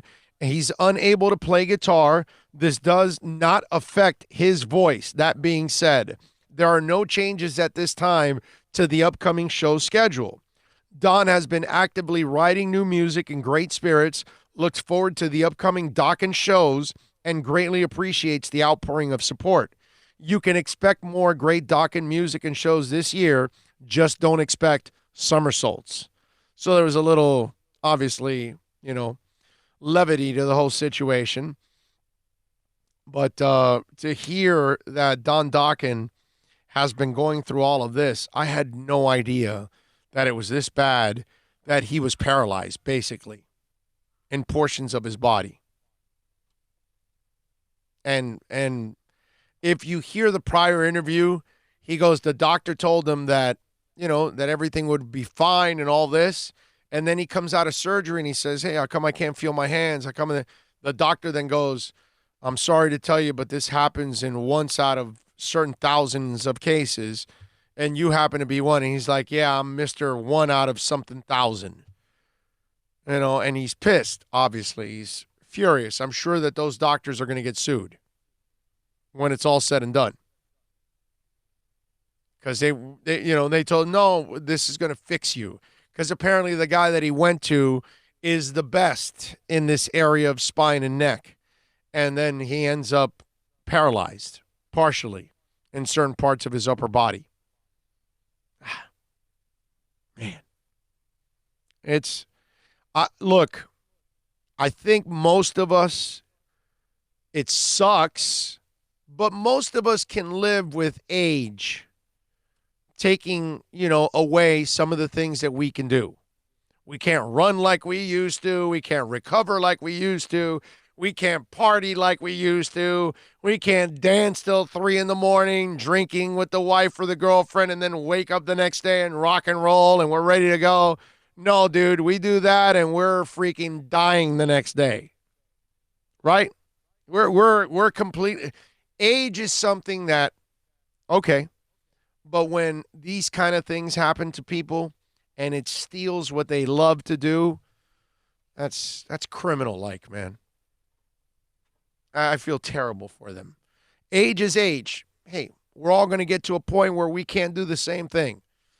Years down the line, hopefully, I hope it's years down the line, it gets to a point where it's past my time and I can't do radio anymore on a daily basis. Not 4 hours. At least not. Maybe cut it back to 2.5. Okay, but even with that, but with the same energy and the drive and the passion and all that I've always brought from day one that I've been doing this, you know what I mean? If I can't do it like I am, being myself, then I don't want to do it. You know what I mean? But eventually it's going to happen. It's going to happen. When I had my 5 stents, it was hard the first couple of months because when I would try to get emotional, I could feel it, that it would affect me and it would wear me down. I remember doing, a talk show for a few hours early on. I was tired, like literally physically tired after it.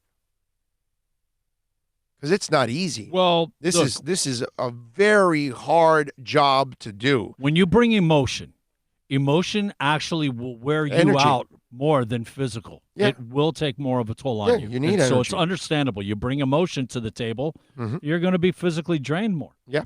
Yep. And that's definitely the case with me. I'm always going to bring emotion. That's the way I do things. If I can't do it with emotion, I won't do it at all. What do we have here? Los Angeles Chargers and QB Phillip Rivers have mutually agreed that Rivers will enter free agency and not return to the team for the 2020 season. That apparently is breaking news of something that we already knew when the guy moved to Tampa. Yeah. All right. Hey, let's give you a traffic report. You really need that now, don't you? Let's give you a report. You know what we need to do? We need to get ready. Yes, we do, because Greg Bedard, the great Greg Bedard from the Boston Sports Journal is going to join us. Has Tom Brady's plan to go free agent, has it backfired on him? That is the question. We're going to talk to Greg Bedard about that, because if it's backfired, Bill Belichick in the background's going, Well, Greg Bedard from the Boston Sports Journal. Next. Plus tax, tag title. It includes $8.99 dealer fee on approved credit. Offers end 11/10/19. Over 1,500 Toyotas are on the ground, and truckloads of new 2020 Toyotas just keep on coming. To eliminate all 2019 models, Toyota of Hollywood is holding the ultimate 2019 model year changeover event. Make us an offer, any offer, and you can buy a Toyota at up to 50% less than their original MSRP when new and used. 50% less. A pre-owned 2019 RAV4, not $30,000, $19,775. A pre-owned 2019 Camry LE, not $26,000, $17,775. A pre-owned 2019 Corolla LE, not $22,000, $12,775. Pay up to 50% less at Toyota of Hollywood, the #1 volume Toyota dealer, based on total retail sales of new Toyotas in the Southeast region for 2014 to 2018 per SET, on 441 between Hollywood Boulevard and Sheridan Street. Open till midnight.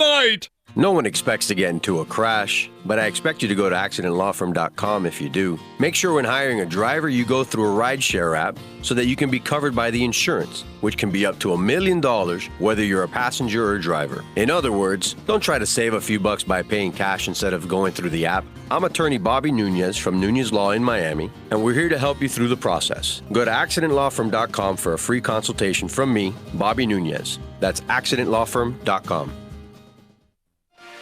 Thinking about buying or refinancing a home? Act now. Home values are ticking up. Don't put off making a move any longer. Call Michael Codsey now at Choice Mortgage Bank, 561-441-2730, while mortgage interest rates are still at historical lows. Call now to get pre-approved and buy your dream home. If you're currently paying over $800 a month for rent, call 561-441-2730 now before interest rates go up. Down payments as low as 3.5%. Veterans may qualify qualify for no money down. If you own a home, but you're upside down, Michael Kodzie can help. If you're being denied by your bank or your loan process is taking too long, call 561-441-2730. Act now while fixed rates are still under 3.5%. Offices in Boca and Boynton Beach. Rates and terms subject to change daily without notice. Equal housing lender. NMLS 122081. The world's biggest band is coming twice. Metallica. Headlining the Welcome to Rockville Music Festival. 2 different nights, 2 different sets. The weekend of May 8th through the 10th. Go to welcometorockvillefestival.com for all information. Get your tickets on sale right now. The one, the only Metallica. Go to welcometorockvillefestival.com.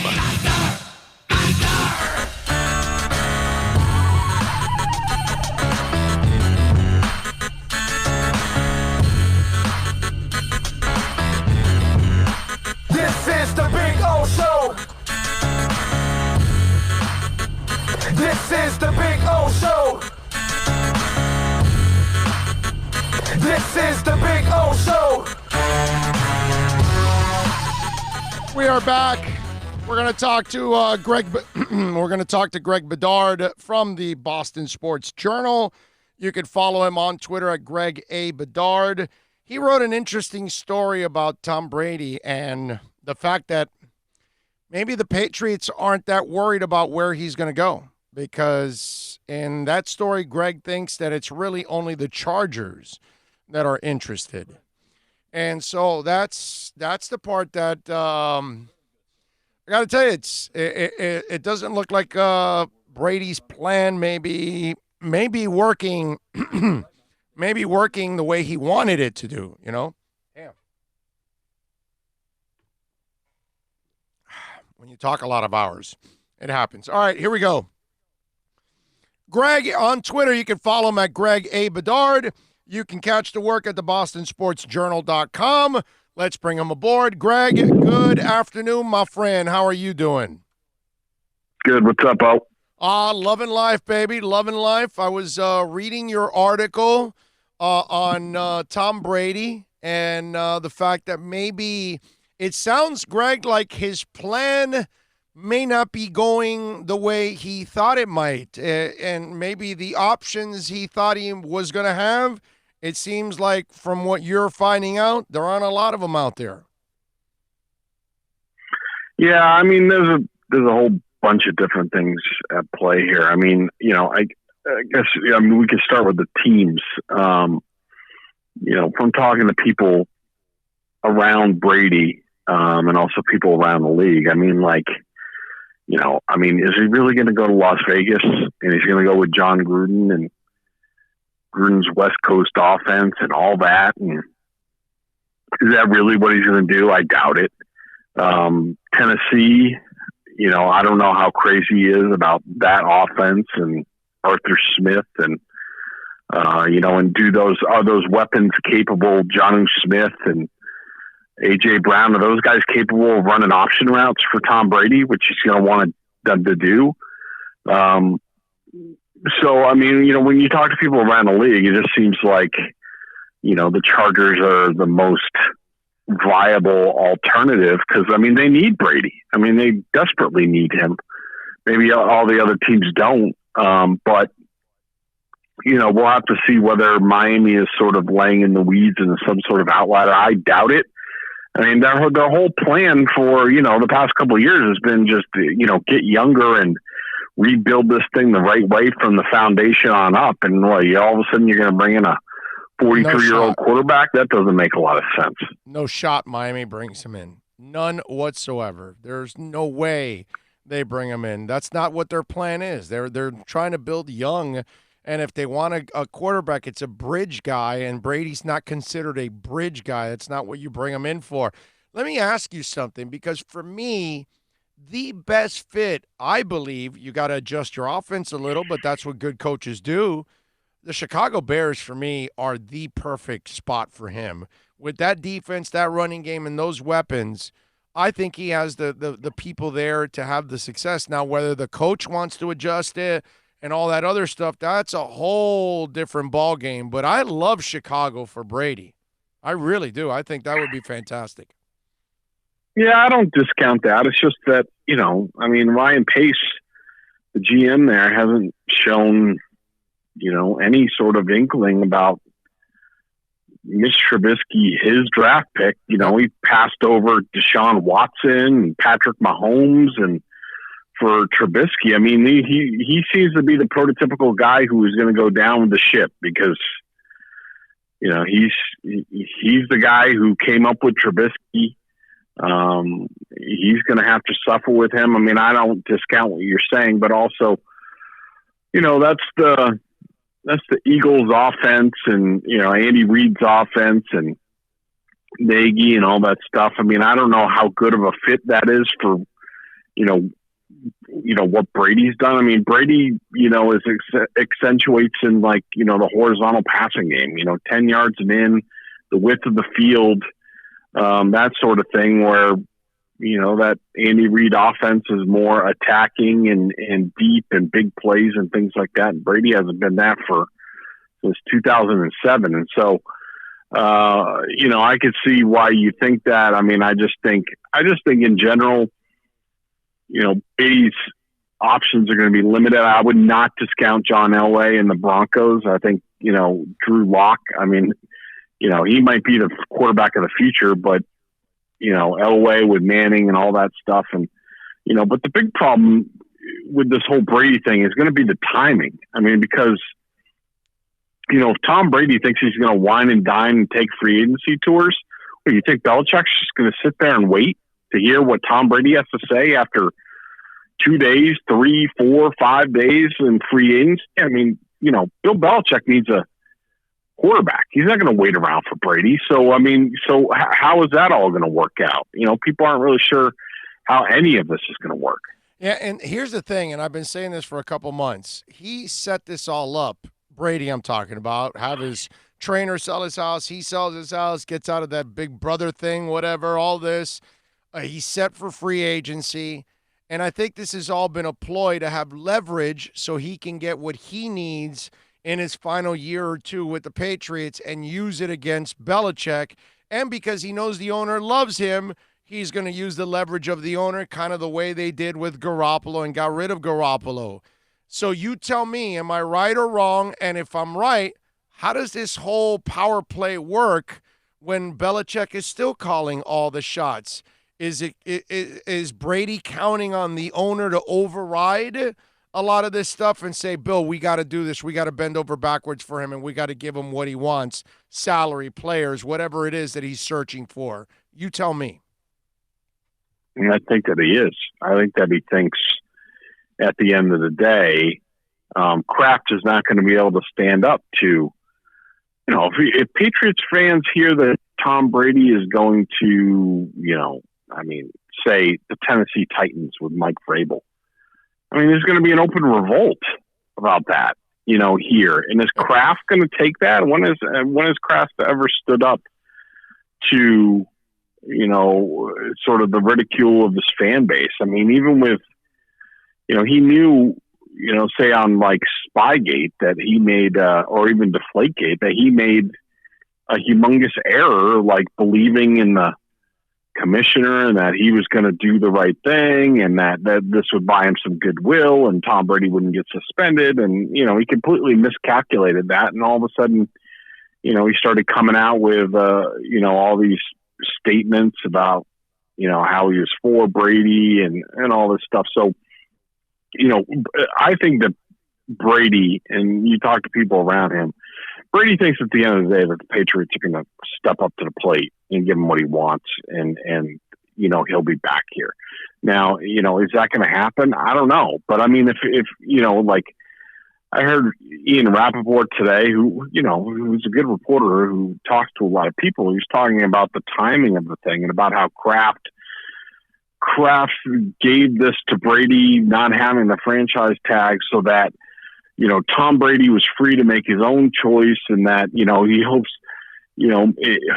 that if Brady does come back here, that it's by his own free will, and and it will be all hunky-dory between the two sides. I mean, that's great in theory and all, and Robert Kraft might even think that, but, like, hello, I mean, it's Bill Belichick. Bill Belichick is going to decide what goes on here unless Kraft steps in here. And do you think that Bill Belichick is going to let Tom Brady go one day in the free agency without having a backup plan in mind? I mean, look at what he did to Wes Welker. And, Wes Welker, the Patriots gave him a lowball offer that they knew he was going to balk at. And what did they do? They had Danny Amendola in the back pocket. So when Welker was like, screw that, I don't want that contract, they signed Amendola and basically told Welker to go kick rocks. I mean, this is what Bill Belichick does. So, if Tom Brady thinks he's going to go out on the open market once the new league year starts on March 18th, it could very well be to the point where all of a sudden Andy Dalton's here and, they've signed him and all of a sudden it's closed off. And now Brady all of a sudden, is he really going to go play for the Chargers, or, is retirement a better option for him? I mean, it's all very complicated, and I don't think anybody is clear on what's going to happen. Greg Bedard, of course, from the Boston Sports Journal, joining us. You can go to the bostonsportsjournal.com website. You can follow him on Twitter at Greg A. Bedard. All right, so what is his backup plan of Belichick, that is? If Brady's not in the mix, where's he going? I'm a Jarrett Stidham guy. I love Jarrett Stidham, seeing him at the Senior Bowl, but he's a project. I don't think you're ready to throw him out there as a starter yet. So let's just say something happens with Brady here. Where is Belichick leaning to? What can you see him going to at quarterback? If he ends up going with Jarrett Stidham, it's only out of desperation. They didn't have any other plays, and they decided to beef up the rest of the roster because he's not ready. From everybody that I talked to into the team, could he win you some games here and there right now? Yeah, but he's basically where Jimmy Garoppolo was after year two, which was the Patriots weren't ready to hand anything over to him.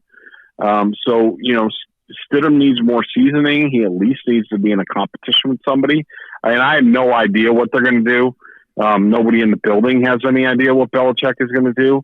But, safe to assume it's some sort of, veteran competition. It could be a guy like Andy Dalton. I mean, I think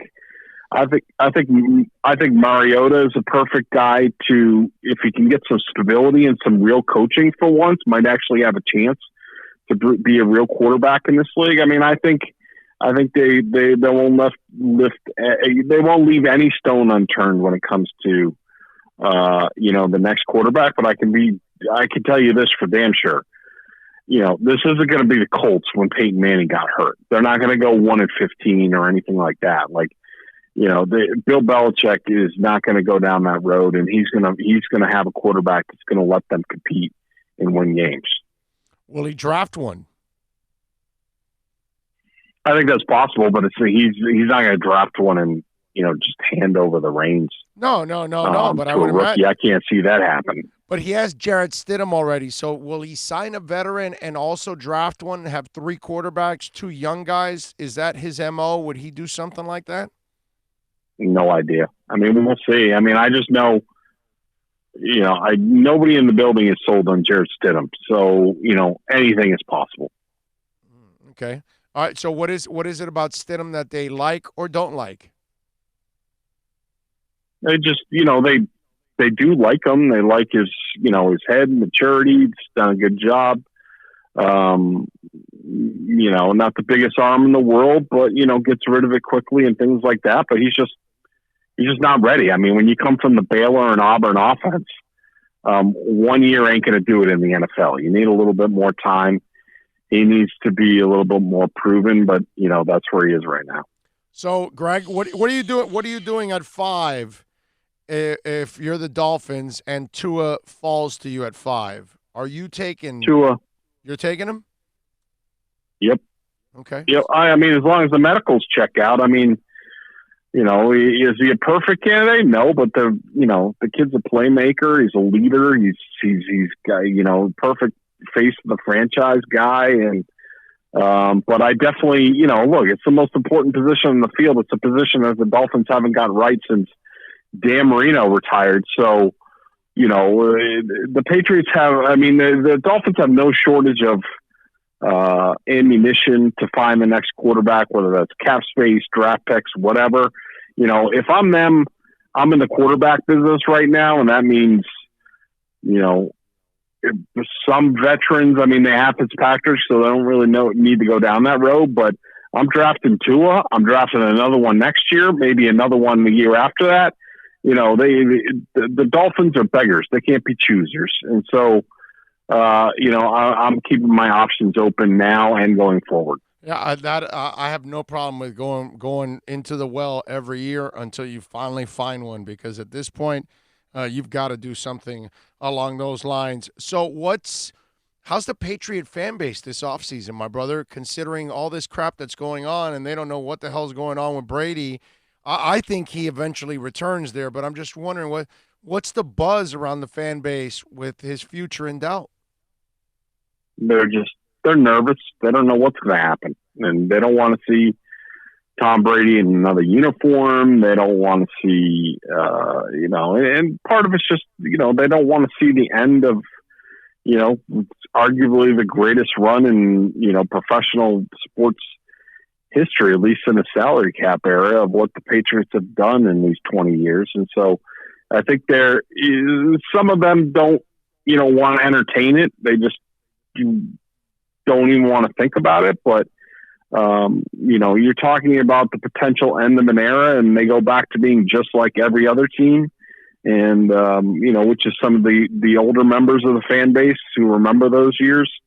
They're afraid of that. I'd just say, it's a very uneasy time, and like anything that crops up in the news or, reports of this and that, it's spooking all of them. And I think they want Tom back. They want this over as quickly as possible, because they've never been through this, not in the last 20 years. So we'll wrap it up with this. Greg Bedard from the Boston Sports Journal. What's your gut tell you? Where does Tom Brady end when it's all said and done? Is he playing for the Patriots, or is he playing for another team in the NFL in 2020? He's playing for the Patriots. I think that him and Belichick and Kraft come to some agreement that they'll let him go into the tampering period, entertaining offers, maybe finding offers from other teams. But by the time free agency opens at 4:00 on March 18th, they're going to have some sort of agreement, and it'll be determined at that point. If Brady say he has a $30 million average value from the Chargers on the table, and Brady thinks that's his best option, the Patriots will match that, and they'll be back here. And so, but I don't think I just do not see Tom Brady going into if he thinks he's doing a Peyton Manning free agency tour or something like that, I think he's fooling himself, because Belichick's going to move on, even if he doesn't have another offer. And at that point in time, Tom Brady's going to look at it and be like, am I really going to do X, Y, and Z?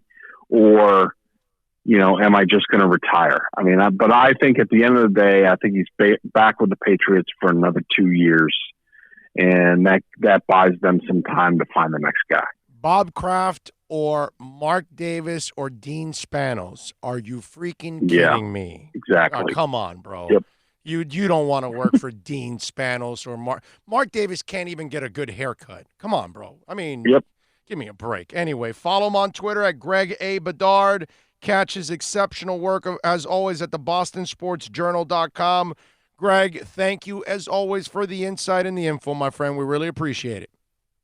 Sounds good. See you, bud. All right, baby. There you go. Greg Bedard, man, from the Boston Sports Journal. He ends up in New England. We got to deal with him for one more year, at least. Maybe 2 with the Patriots, but that's about it. How do you go work for Mark Davis and Dean Spanos, bro? Hey, it's just fine. Let him go to San Francisco, like you had talked about earlier. San Fran? I'm sorry. Okay. Let him. Well, that's Please. where he's from. Blah blah. No, I know, but no, not San I'm sorry. Francisco. Let him stay in Patriots land, and like you said, we'll have the pleasure of being the one that eliminates and finalizes. Not that we didn't do a nice little job of slamming him properly the last game of the season and taking away a bye week, home field advantage. More to come, Tom. Yes. More to come. It gives us that ability. The Dolphins are coming to kick your ass, Tom. You had talked about this right after that week, after we had done that if he does come back and blah and all that, we'll have the right to finish him off. That's right. And to me, I don't know about you guys as Dolphin fans, but I don't want Tom Brady to leave. I've said this before. I want him to stay because I want over the next couple years to watch the Dolphins get better, the Patriots to decline, and the Dolphins to take over the damn division. Payback. That's it, baby. I don't want him to walk away and then their regular demise, and then we, see our Dolphins rise from the ashes in the next couple of years and they take over the division because there's nobody there. You know what I mean? What, Josh Allen? What, Adam Gase? Please, give me a break. The Dolphins, they're coming back, and they're coming to kick Brady's ass. So I want Brady to stay in New England. I want you to stay in Foxborough so we can watch the Dolphins kick your ass. They took away your home field advantage with no team. A team is coming over the next couple of years. It's going to be better than yours, Tom. Dolphins taking down that Patriot ass. All right? That's what's going to happen. So stay, Brady. Don't run and hide to Mark Davis. Don't run and hide to Dean Spanos. Stay there in New England. Take your Dolphin punishment like a man. Yeah, and we'll be taking over the division without any cheating. That's right. No cheating. Dolphins will kick your ass, put you in place, and then give you a little avocado ice cream so you can go in the corner and shut the hell up.